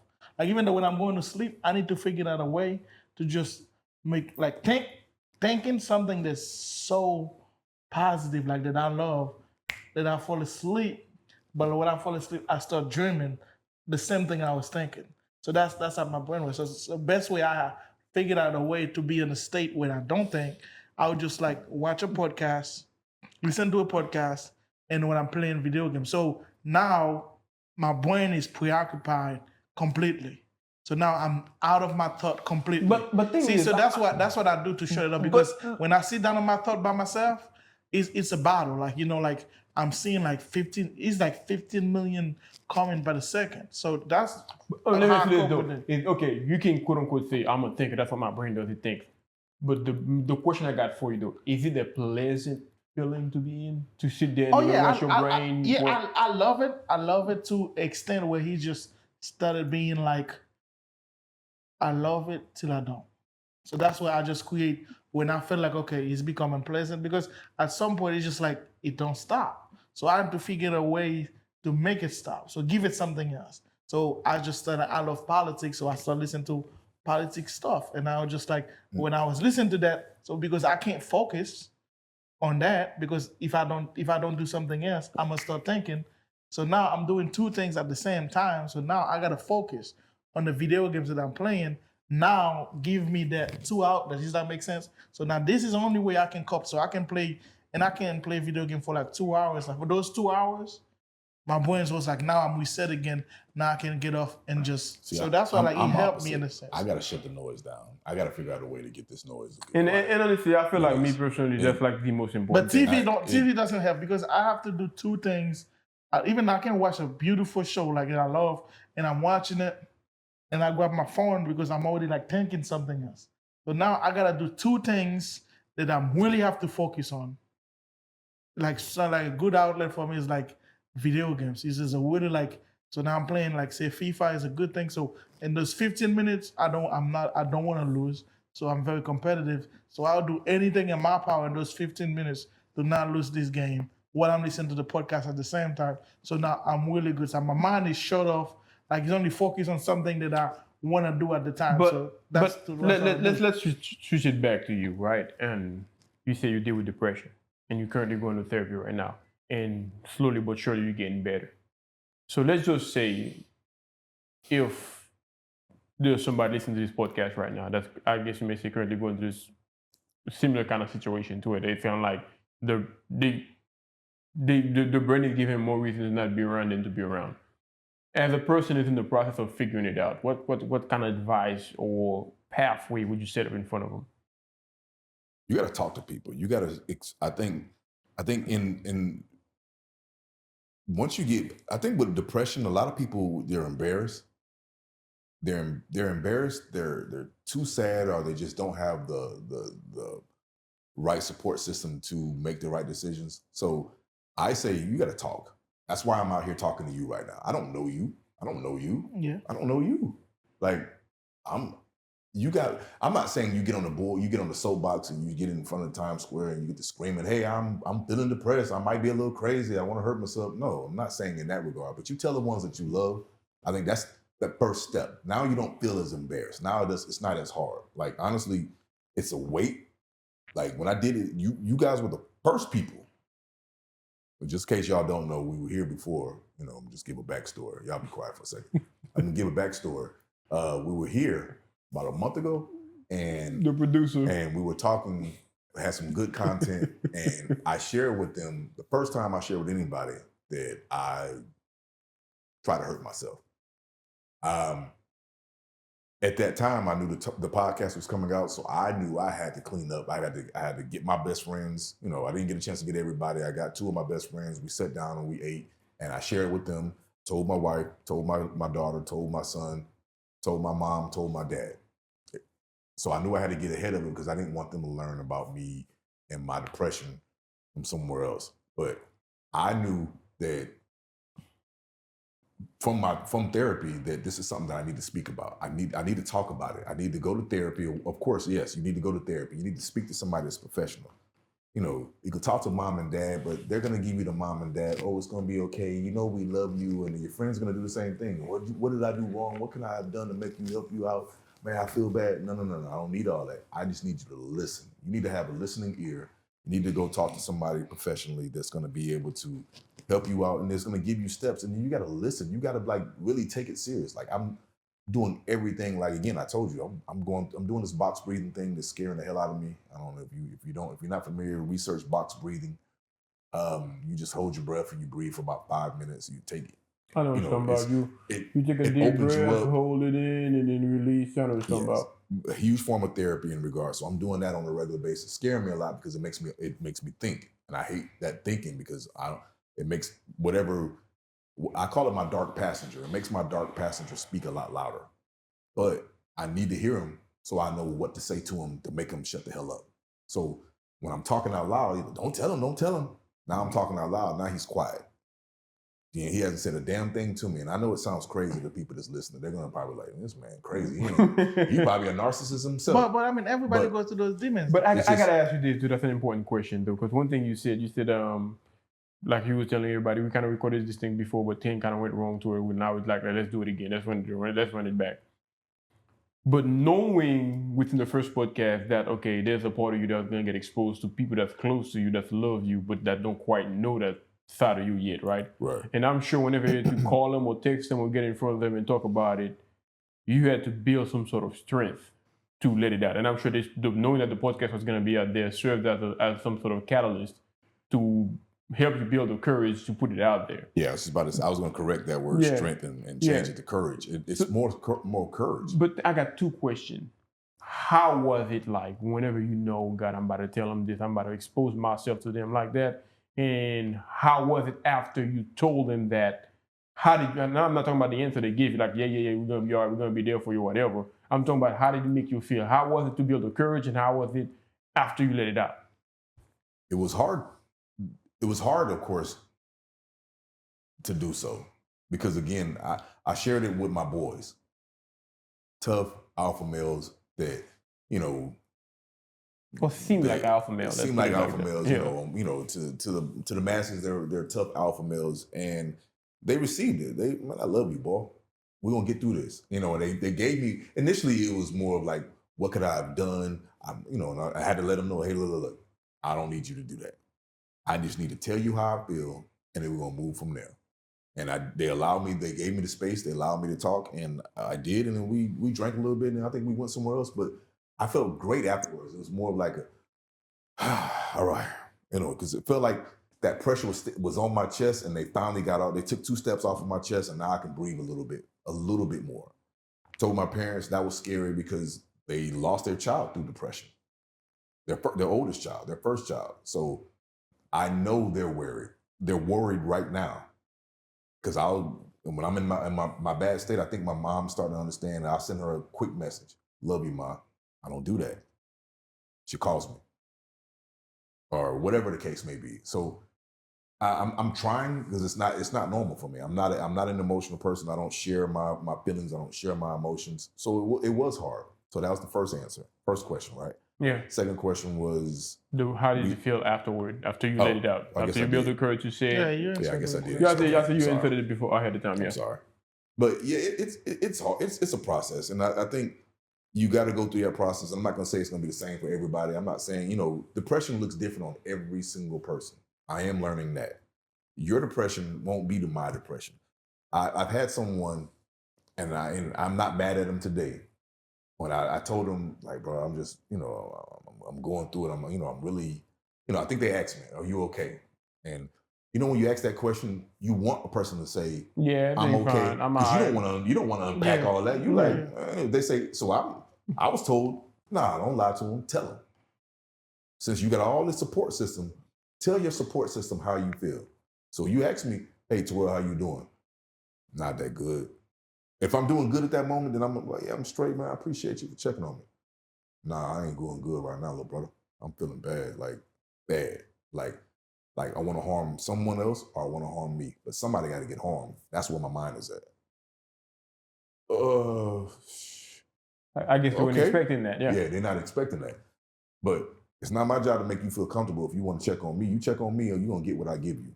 And that is helping me out. It's releasing, because now every time I do it, I'm feeling a little better. I'm feeling a little more confident. Now, I've had my days. I'm having my day today. Today is probably one of the harder days I've had since my brother died. Probably one of the harder days.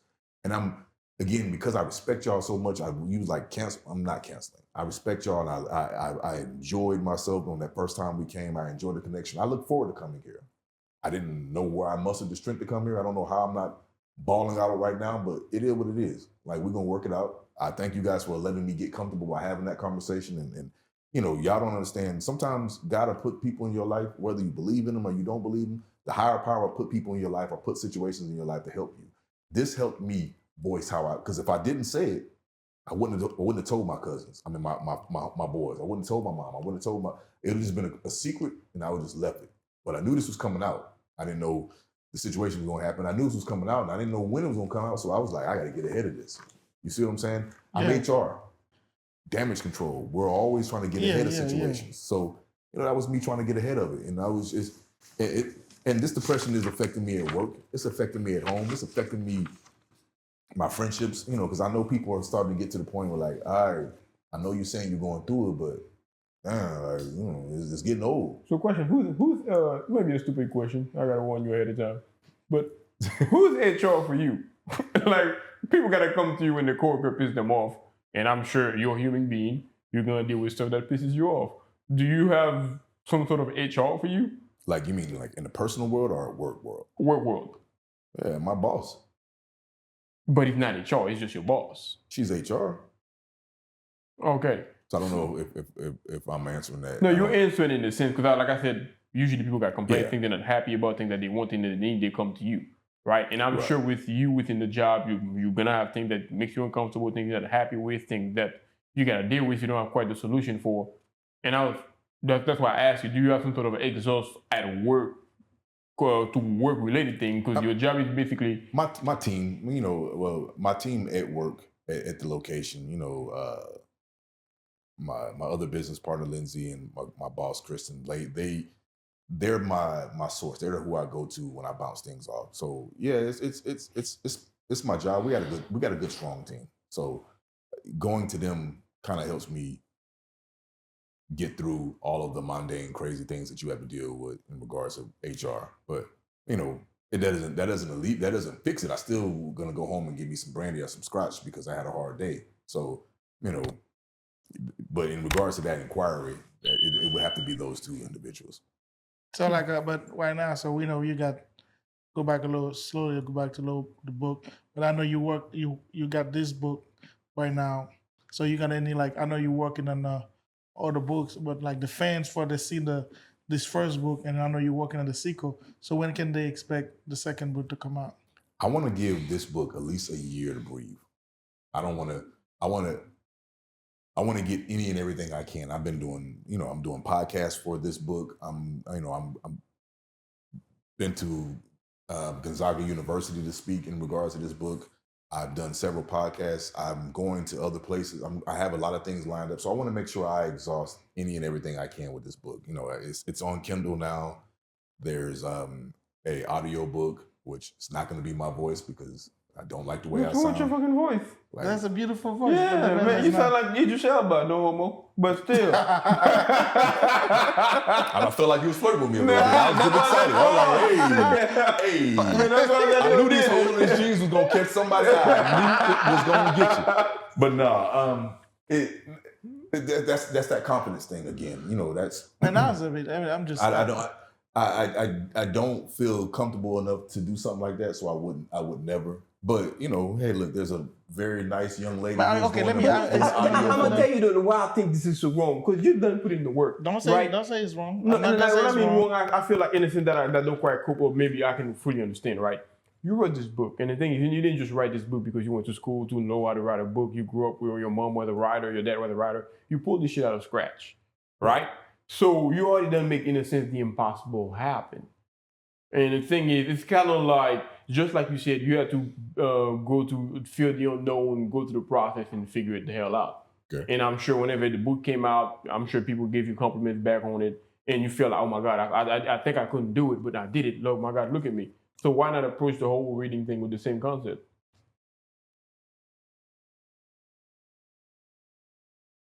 Confidence, self-confidence. I mean, you build Okay, confidence to read the book. But this is what I want to This is a say. different level. Let me make you understand. So, and again, we'll just drop another gem. This is what we're doing. We're going to just drop gems. That's what we're going to do. I mentioned to you guys my self-confidence, the self-confidence that I exude to everyone else, and I push out and I make sure that everybody sees that I am the man. When I walk in the room, chest out, head up, I'm a Latchison. I know you've never heard that last name, but where I'm from, that's everything. I'm a Latchison. We graded everything. I don't know something I can't do. I could write this book. I didn't know I could write a book. Right. There's nothing, you tell me I can't do it, I'm gonna do it. I have the confidence. But honestly, all that is a mask that I put on. You sound like Nehemiah right now. Just do I it. was gonna get to that. Yeah. That was one of the questions you asked, but you didn't stick on it, so I'm gonna get back to that. Yeah. I put that mask on because I know that's what everyone expects, because I am a Latchison. I am one of the fastest people. I am one of the stronger people. I am that star athlete. I am the one that can pick up the girls. I am the one that can charm any man, no homo. Not in that way. You know, I can charm any man in regards to like being friends. I just have this gift to make sure that, and this is not me bragging, this is me being dead ass honest. I have a gift that I can make people feel comfortable and want to be cool with me. But it's not me. My mask, the face that I see when I look in the mirror, timid, scared little boy who was told he wasn't smart, who was put in special ed, who lived through special ed, who used to hide and run and sneak to go to classrooms, who felt dumb every single day. Now that I got a degree, now you got to put a little respect on my name. But that doesn't change how I feel here, because that mask is not on. I have that smart person that you always say, well, no, you this and that. That's a mask that I would put up on my face, the intellectual Terrell. But it's not really who I really am. I don't see me as being intellectual. So when you're saying, back to the voiceover for the book, now I have to read. I know I can read. I know how to read. But reading, and I know that someone's going to hear it, I'd probably crack under pressure. I'd probably get so nervous, I probably wouldn't be able to get half of the sentences out. People are going to hear this podcast as well. People are going to hear this podcast as well. Right. But I'm not reading, so there's no, I'm just I'm shooting from the hip. That's me sitting down, and the man said to me, let me ask you, I want to say that's this. How I'm going to read. I got another example to take with them, right? There's this version of this podcast people won't see. No, I'm trying to put this man up here. No, hear me out, though. There's this version of this podcast people won't see. And you know, like, when you start, you're like, oh, shit, you know. But you say, pause, let's restart. The world didn't stop, nothing fucking happened. You restart, I fucked up, let's start it all over again. Ain't nothing to it. And then you start it again, and then you fucking be doing so goddamn well. Right? Okay.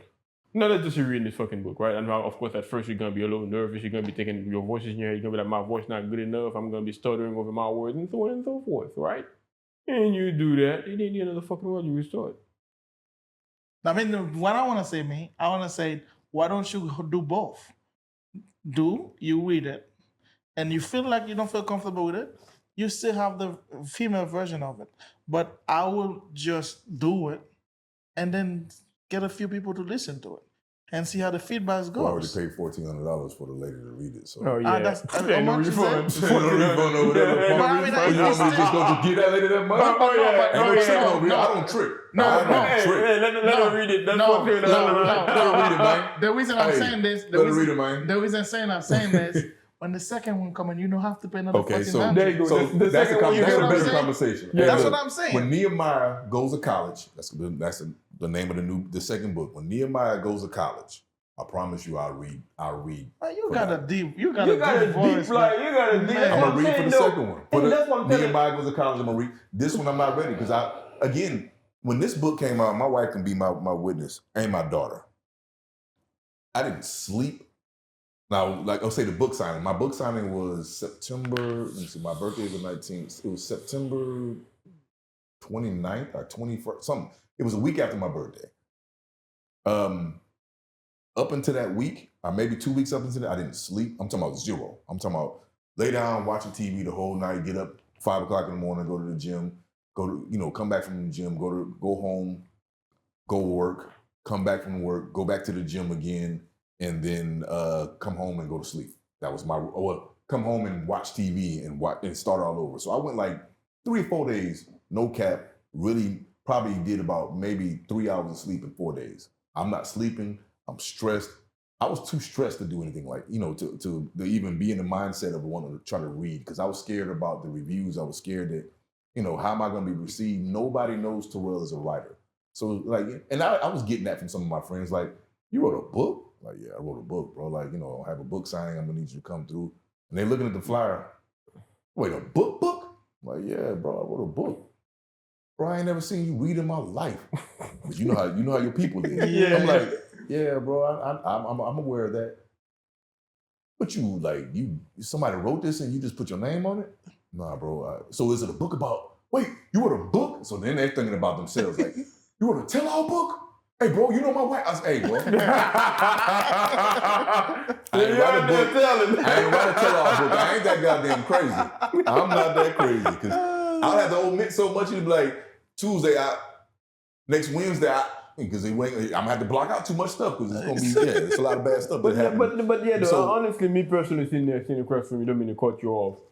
You're one of the smartest dudes I ever met. Like I told you, like verbatim, we have many guests, important guests. We have many important conversations. So they got people that drop game on me from the time we say hello to the time they leave. But you're the second person that's sitting in this chair that intrigued me so much. I appreciate that. And I'm confident as shit. I don't like that. I don't like confidence, as you can tell. And I'm telling you that. So therefore, it's kind of like what's the word I'm thinking of? I don't get where the not lack of confidence per se, but I don't get where the doubt within yourself coming from. Because I'm looking at you, I'm amazed. So the confidence part, you won't, and only reason you know of that I lack this confidence because I just verbally expressed it to you. Yeah. But you would, if you were around me and you talk to me on a regular basis, 90% of the people that's watching this that knows Terrell Latchison are going to say, I don't know what the hell he's talking about. But I'm going to tell you what, but they don't know how I feel. They don't know what that did to me. But part of what the fuck made me amazed about you is the fact that you're sitting there and I'm seeing you pulling fucking boulders from your pocket and dunking them bitches. Pardon my language. It's too heavy. Before I relished in that. Like, hey, look, you got to do. I'm skipping leg day, so let me just get these boulders so I can get these legs right. But at this point, nah, I mean, I can't hold it no more. I got to get. I'm trying to empty my pockets. I'm trying to take these boulders off. Yeah, but I mean, you're doing a good job doing dude, that. You're dunking the shit out of them. Like, hear it from me. You're dunking the fuck out of them. So therefore, that's why I'm like, okay, I'm seeing this man dunking boulders. Picking big fucking rocks that I know men that got bigger balls than me and then wouldn't even dare sit there and do this. You grew up in the 80s. I grew up in the 2000s. Like, you gotta be a man on top of bullshit. I've known plenty of those who wouldn't dare sit there and do that shit in the fucking dark. Let alone say that shit in the fucking podcast. There's a different growing up in the 2000s and Haiti, that's in Haiti, that's what makes it a difference, though. Like, you know about you gotta be a man, don't show emotion, quote unquote, right? And then those people would sit there and then do you think they're the strongest man alive till boom, they kill himself. And then you're like, what? So-and-so did this. But I'm seeing you pulling that shit and dunking it in live. Because when that shit get released, people are gonna be watching this shit and be like, oh my God, that is strength. I mean, and I'm trying. I really am trying, but I got a long way to go. Because I said, 30 minutes ago, like today was a hard day. Today was one of those days. Today was one of those days that I had, that I feel the same way I felt the day that I was on the phone with my nephew. Do you mind? Today was that day where I was going over the 210 bridge and I was looking at that water. I don't know what the hell got me across that bridge. I don't know why I kept going straight, but I was looking at that water. But which goes back to what can you do? You mind talking about it? Man, we don't say that damn thing. Not really. Honestly, really though. It's just that, okay, you got over that water. You said that's one of the worst day ever, right? But you've been here since 7 o'clock, right? Right now we're pushing, for people that don't know, we're pushing 10:46, damn near 11.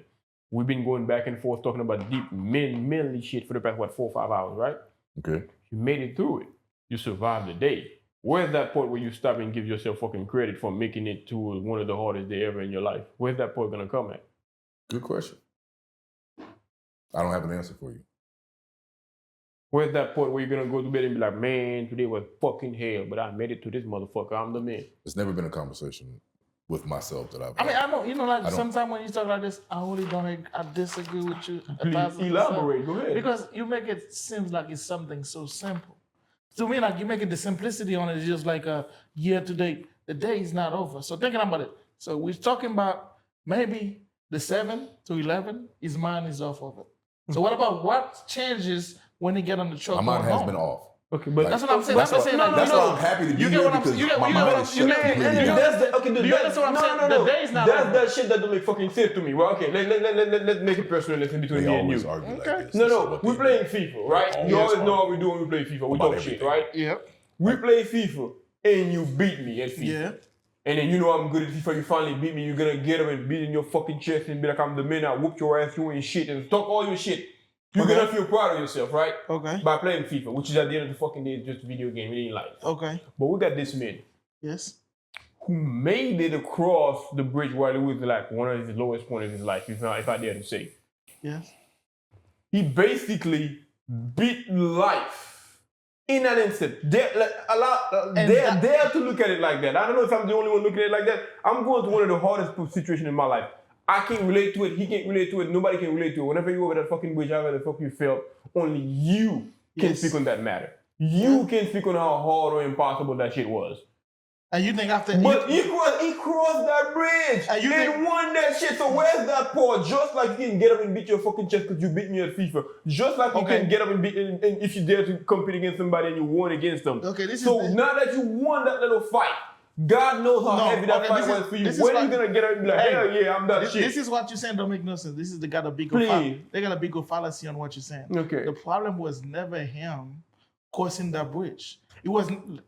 You was talking about, go ahead. This is not a church. So it was not the part where he was crossing the bridge. It was what he was dealing with at the time. Didn't he overcome it? Didn't he cross the fucking bridge and make it to a podcast and be going back and forth for 5 hours? It doesn't change the fact that he feeling the same way he felt on the bridge. Yes, maybe like at the time he was still on the bridge. The day is not over.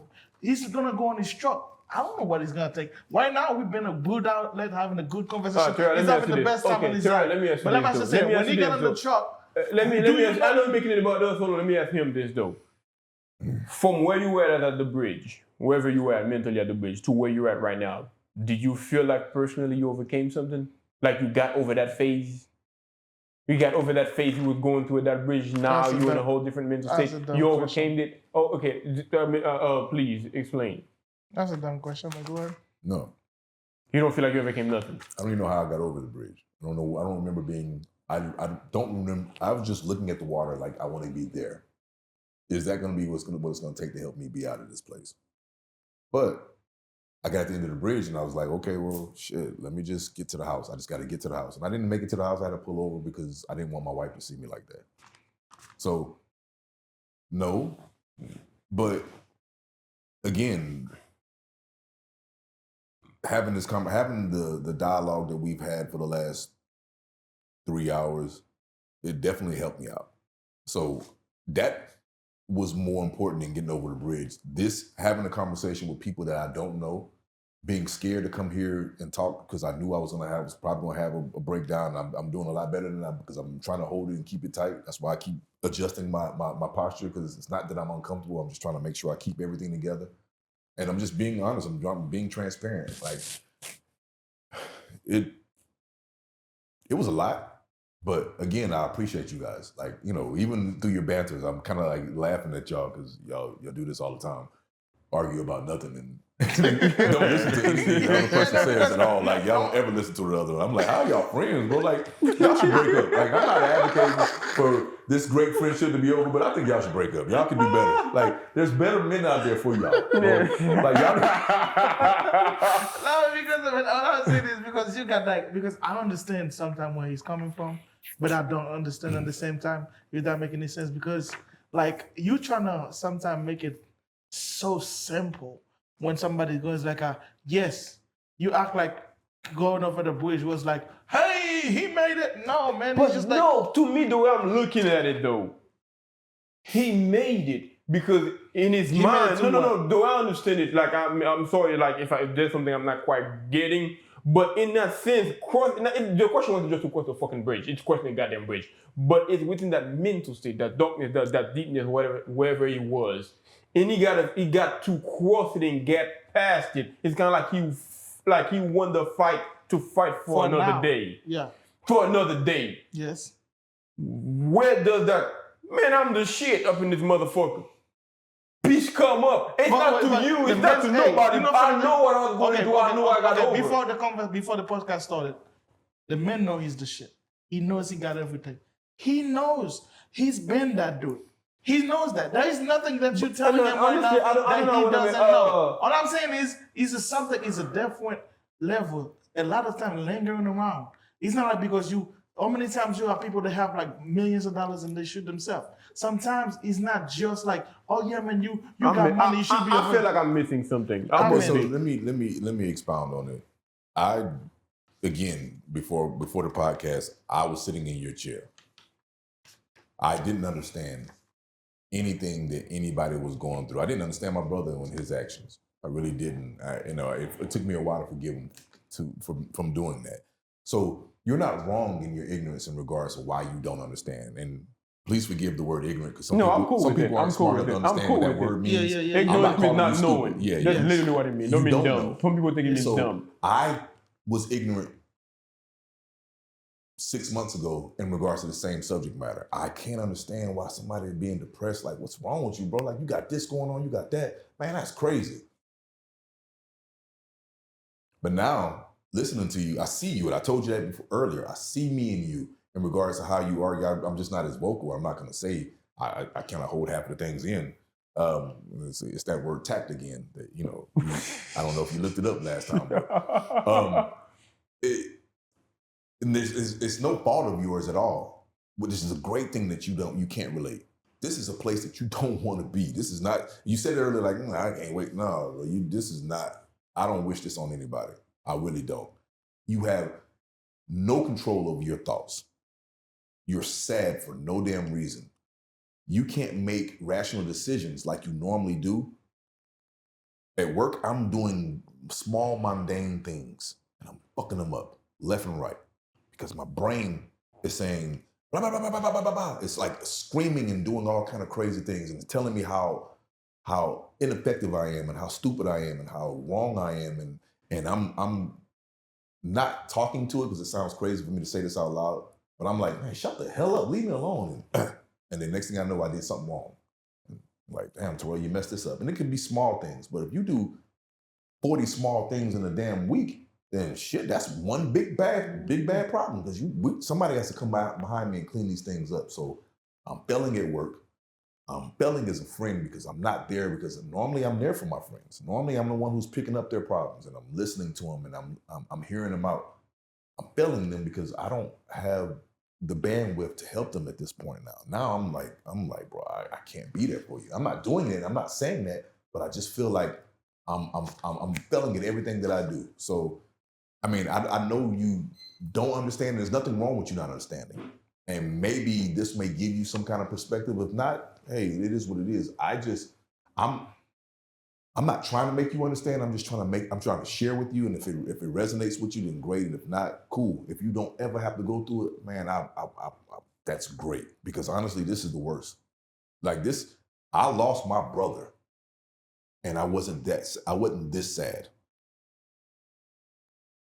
I lost my Hector and I wasn't that sad. So I know what Hector means to you because we talked about this off camera.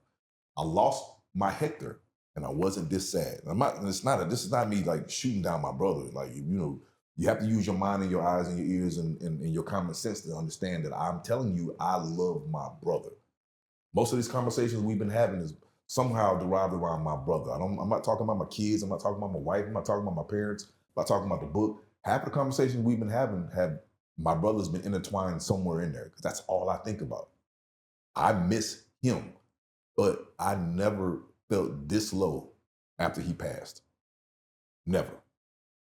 I never said, oh my God, I don't want to be here anymore. So I can't control. So if it was something I can turn off, I turn it off. If it was something that I can say, oh, there's a victory here. Once I start raising my hand to say, hip, hip, hooray, slaps it down. So I'm in a place that I can't figure it out by myself. I have to get help. I have to have my village to help me, and I have to have my psychiatrist to help me, and I have to be around open-minded people that are patient enough to understand that, hey, look, I'm not right. And you can't help me by saying, let's go on a trip. I went on a trip with my buddies, and we had it was just all guys. I wanted to be in my room all day. I didn't want to be around them. I didn't want to talk to them. I didn't give a fuck about them bitches. I didn't want to see them half-naked females walking around with G-string thongs. I mean, in hindsight, I do a little bit now, but then I didn't. Like, because I was low. I don't care about the things that I cared about before. And I can't control that. And I can't make you understand that. I can't make you understand that. I can just tell you, hey, this is where I'm at. I don't wish this on you. And it's a low, sad point in my life to the point where when you have kids, you have a son, right? Yeah. When you have a son, when you're looking at your son, you're like, I don't even care if he sees it. I don't even care if I hurt him. That's a low point. I have a daughter. I have one child I made. I have two kids. I have one child. I've raised another child. I don't call him my stepson. That's my son. but I've raised him since he was 2.5. That's mine. He's 25. He's mine. I have one daughter that came from all this down here, all this goodness.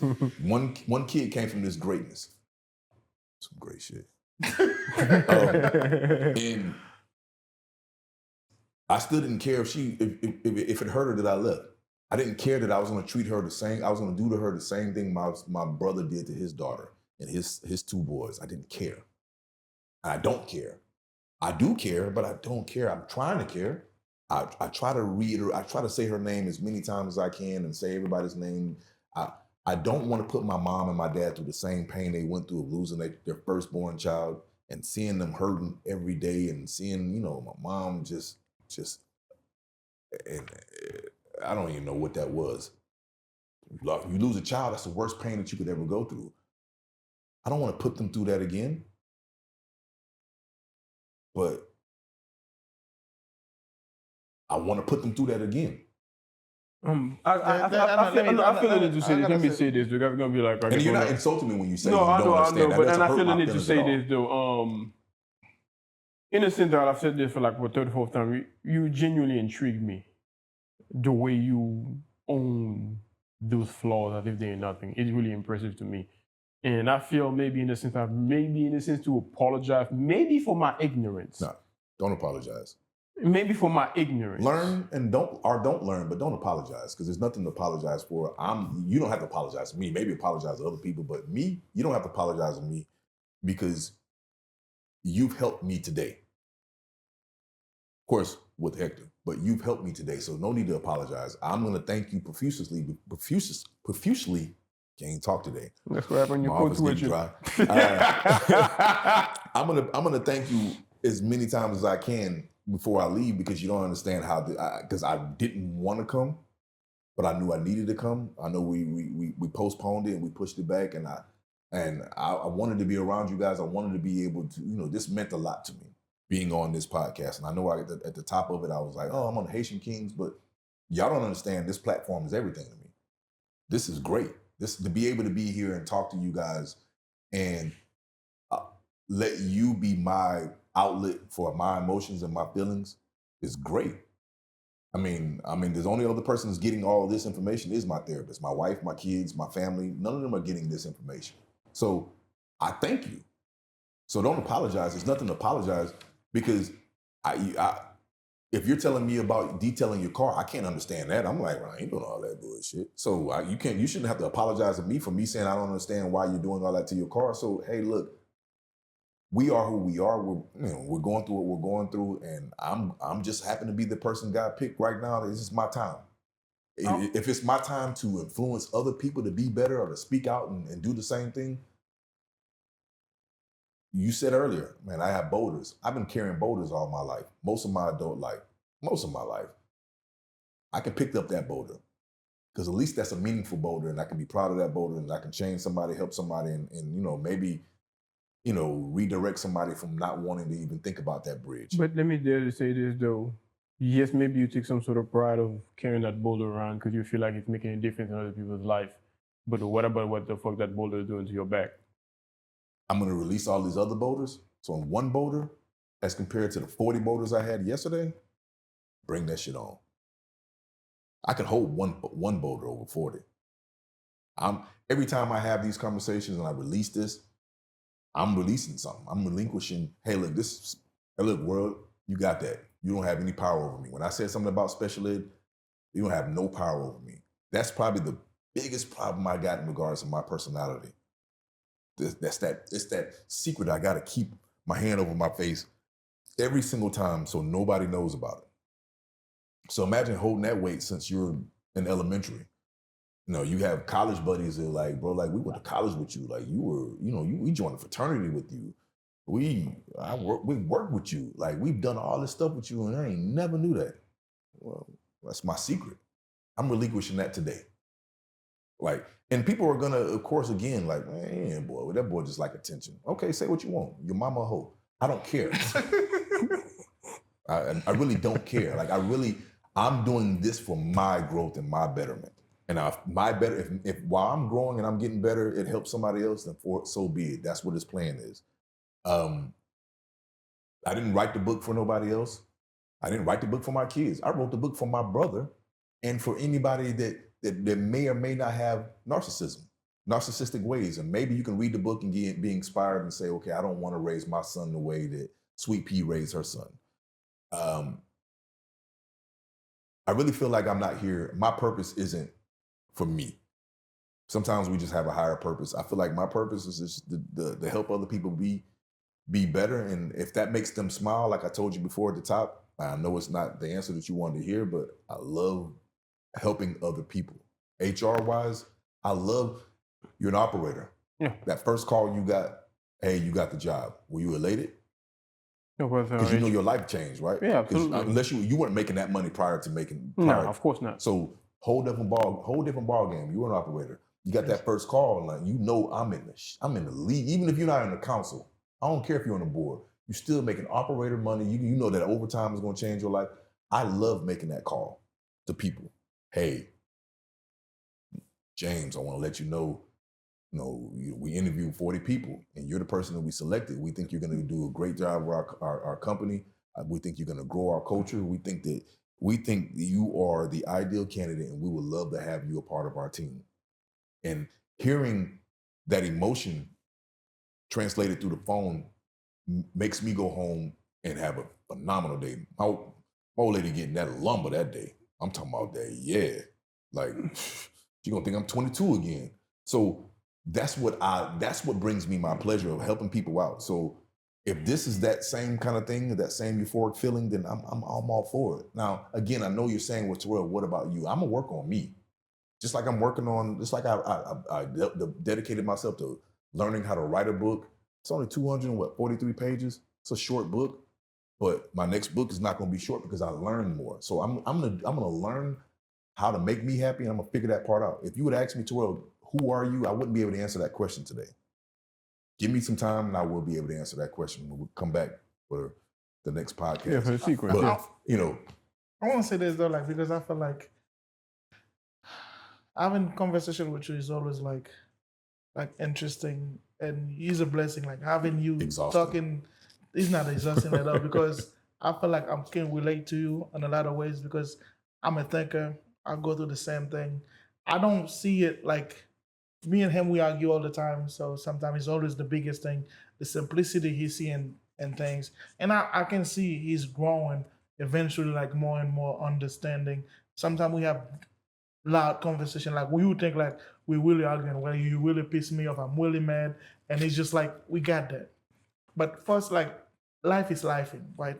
It's always, if life is not beating you down, he's not winning.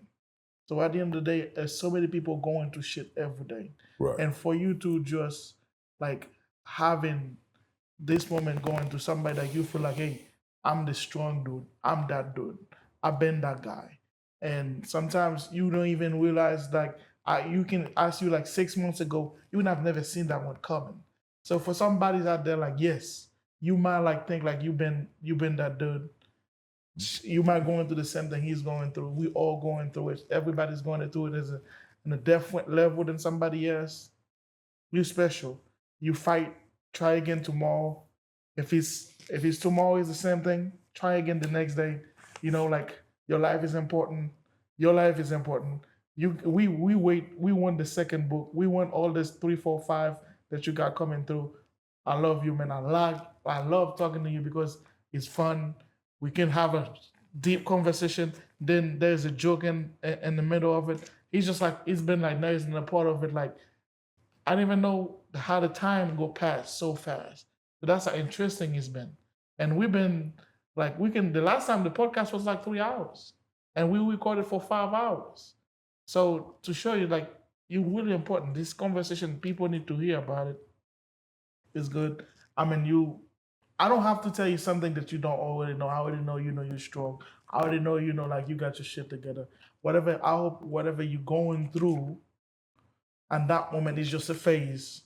And then you're gonna get to the other side of it, you'll be like, shit. And that moment, man, you have no clue how fucked up that was. But now I'm better, and then you can help other people in your situation to get better. Me doing that now, though. Just to conclude this whole thing, two things. Of course, you got to give the shout out to your book.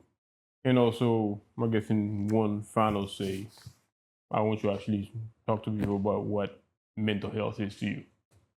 I'm sorry, I didn't hear the last part. What mental health is to you. Mental health is it's something that it means everything. I feel like we all battle with something because life does life. And I feel like with mental health, we have to make sure that if we show up for other people that are battling it, and we have to make sure that we give them the opportunity to voice their mental issues. Because one of the bigger problems is the person that's dealing with the mental health don't want to share. And then two, they don't feel like they have someone they can share it with. Because, hey, look, I'm your best friend, girl. We ride or die, we'll fight, and we'll go smash niggas together and do all this crazy shit. But that same person never shows up for them when they have a real issue. And, I just want to make sure that, for me, mental health means taking care of yourself mentally, getting the help that you need, as well as taking care of the people that you love and give them the help that they need, not being dismissive, not, sometimes it's you need that kicking ass and say, man, get your ass up, boy, stop acting like that. And then sometimes you need to just really listen and make sure that you pay attention to what that person needs. Like, oh, word, you really going through that? Well, fuck it then. Like, hey, look, just show up. Sometimes just showing up and saying, hey, come on, kidnapping you. Let's go to the bar. We can go sit down and drink. I got this new bar that, you ain't gonna have to see none of the people that we normally see. We're gonna sit down, we're gonna drink, and we're gonna just talk. We ain't gotta talk about what you got going on. We can just talk about life. Showing up for people. So mental health means a lot, and if it's one of those strong mental health issues, if someone has bipolar or they have schizophrenic, just being there for them, that circle, that support system is everything in regards to someone dealing with mental health. Like your support system is what helps you get through it. You see a lot of people that's homeless that deal with a lot of mental health.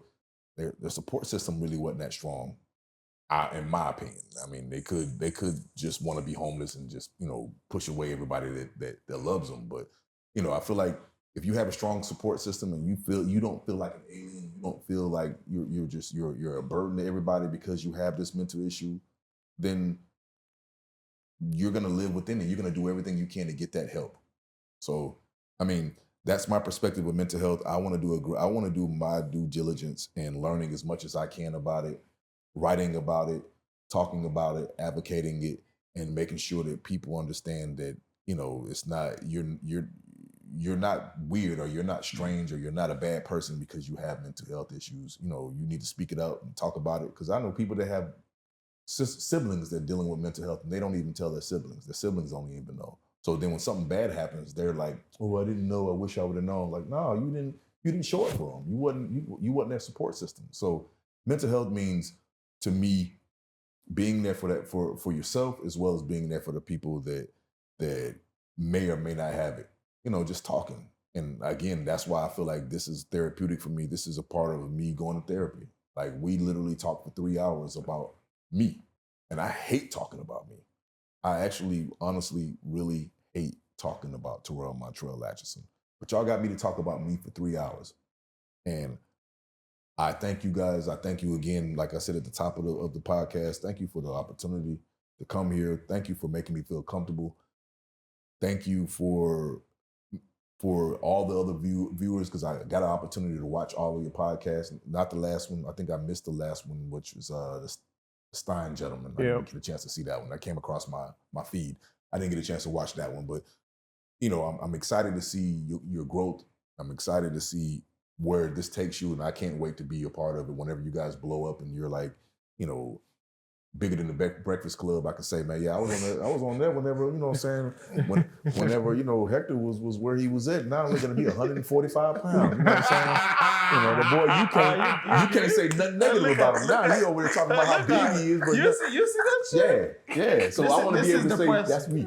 This is depression. This is why this is what depressed me, bro. But haters always make, they always make, that's probably what it is. Everybody like, man, what's your biggest, man, I probably got a hater somewhere. somewhere. I don't even know. They hating on me. And that's what he is for you. He your hater. You know what I'm saying? Yeah, hater. So I want to be able to say I was there when the hater was at his peak. Now he over here using big words like, tact. Well, now you know it. He gonna love it. I know. But no, I'm like, I think you guys are doing a great job, and I thank you, man. I promised myself I wasn't gonna get emotional, and I feel like I held it down as hard as I could. I was trying. I was like, don't cry, because there's gonna be a lot of snot, and y'all ain't see no tissue around this son bitch. So I was like, they ain't even got no snot. What I look like, rubbing my shit on my shirt. So the last question I'm gonna ask you: what you want your legacy to be when all said and done?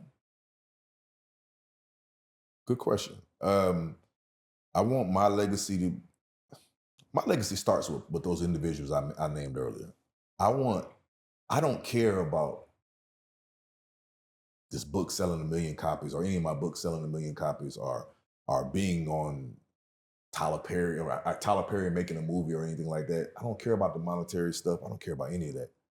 My legacy, I want my legacy for my son, my daughter, all of my nephews, and all of my little cousins that I mentioned earlier to look at me and say, that's the standard of success that I want to be like. I want to be the kind of dad that he is. I want to be the kind of husband that he is. I want to be the kind of friend that he is. I want to be the pillar in the community that he is. I want to be everything that he is because I don't have that example. So I want my legacy to be something that my people that I care about look up to and love. Now, everybody else, if you love me and you look up to me, cool, you can get on the bandwagon, but you got to get behind them because that's who I care about the most. So I know that's not a traditional answer. I know people probably, I want to be the best of this. I don't care nothing about all that. Now, I want you to support my book. I think it is a great read. I think it's an easy read. I think I didn't write it to try to show off with all these big words and to try to impress people with things. I just want to tell a story about a little boy. I'm excited about it, but it doesn't tie into my legacy. Once I got that confirmation from all those individuals that I mentioned, and I seen the elation in their face, and I seen how excited they were when they came to my book signing, and they were, I got a little cousin. She's younger, and she's like arguing with she was like talking trash to one of her friends on the phone, and I was in the house. Like, you ain't got this. Like, nobody care about your cousin that's a rapper that's just barely making sold 15 copies. I got a cousin that's an author. You can go to Google, you can go to Amazon. I got a cousin, you can see his name. He got the same last name as me. And I'm in the kitchen, like, and that did everything to my heart. You remember, like, you ever watched the Grinch That Stole Christmas? Yeah. Remember Jim Carrey? Remember when the little girl in Whoville made him feel happy and his heart started growing? Yeah. That's how my heart started expanding in my chest because I'm thinking, wow, Mama, I made it. That's my legacy. That's what I care about. Because she said, I got a cousin that I go on Amazon, or I can go to Amazon anytime I want and look at him. That's a flex. Amazon.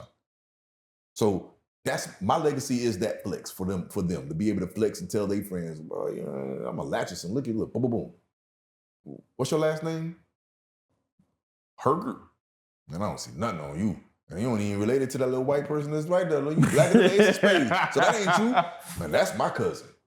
That's his mama is my auntie. So that was that flex for me. That's part of my legacy. That's what I love. And I'm just starting. I can they can say, man, I got a cousin. He ain't never been to Haiti, but he know 2 Haitians. How many Haitians you know? He know 2. And he was on their podcast. And he was sitting on their couch. Feet was all on their couch. He was doing everything he wanted to do. And which goes back to what I said. It's about the small wins. Because I feel like life put its paws on you so many fucking times. When you get a chance to put one fucking hit, you celebrate. But that's a story for another day. But Terrell, man, I gotta say, I really, me personally appreciate you stopping by and having a conversation with us. And the thing is, we've had a therapist in this chair, and the conversation never got that deep. That shows you. Don't do that. Like, that lady was good. That lady. No. The thing is, she did a great. I was taking notes when I was watching. But the thing is, she did a great job. Don't get me wrong. She did a great job. And the thing is, don't got no chill. She didn't watch the show.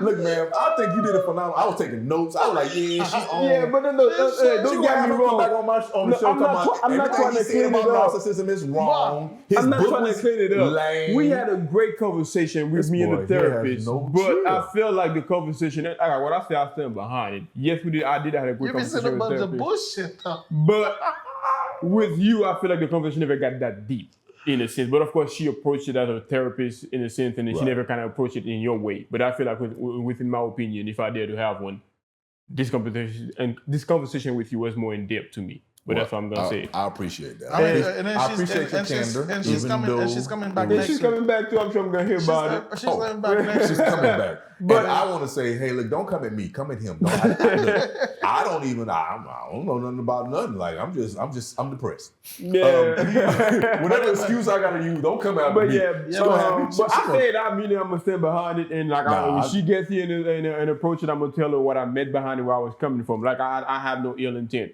but I'm not being nefarious behind this whole thing.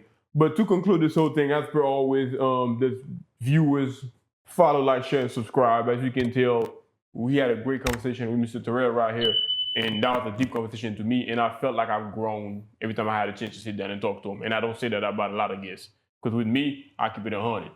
And there you go. All right, thank you guys. Thank you. That was It's over. That's it. That's a wrap. That's a wrap.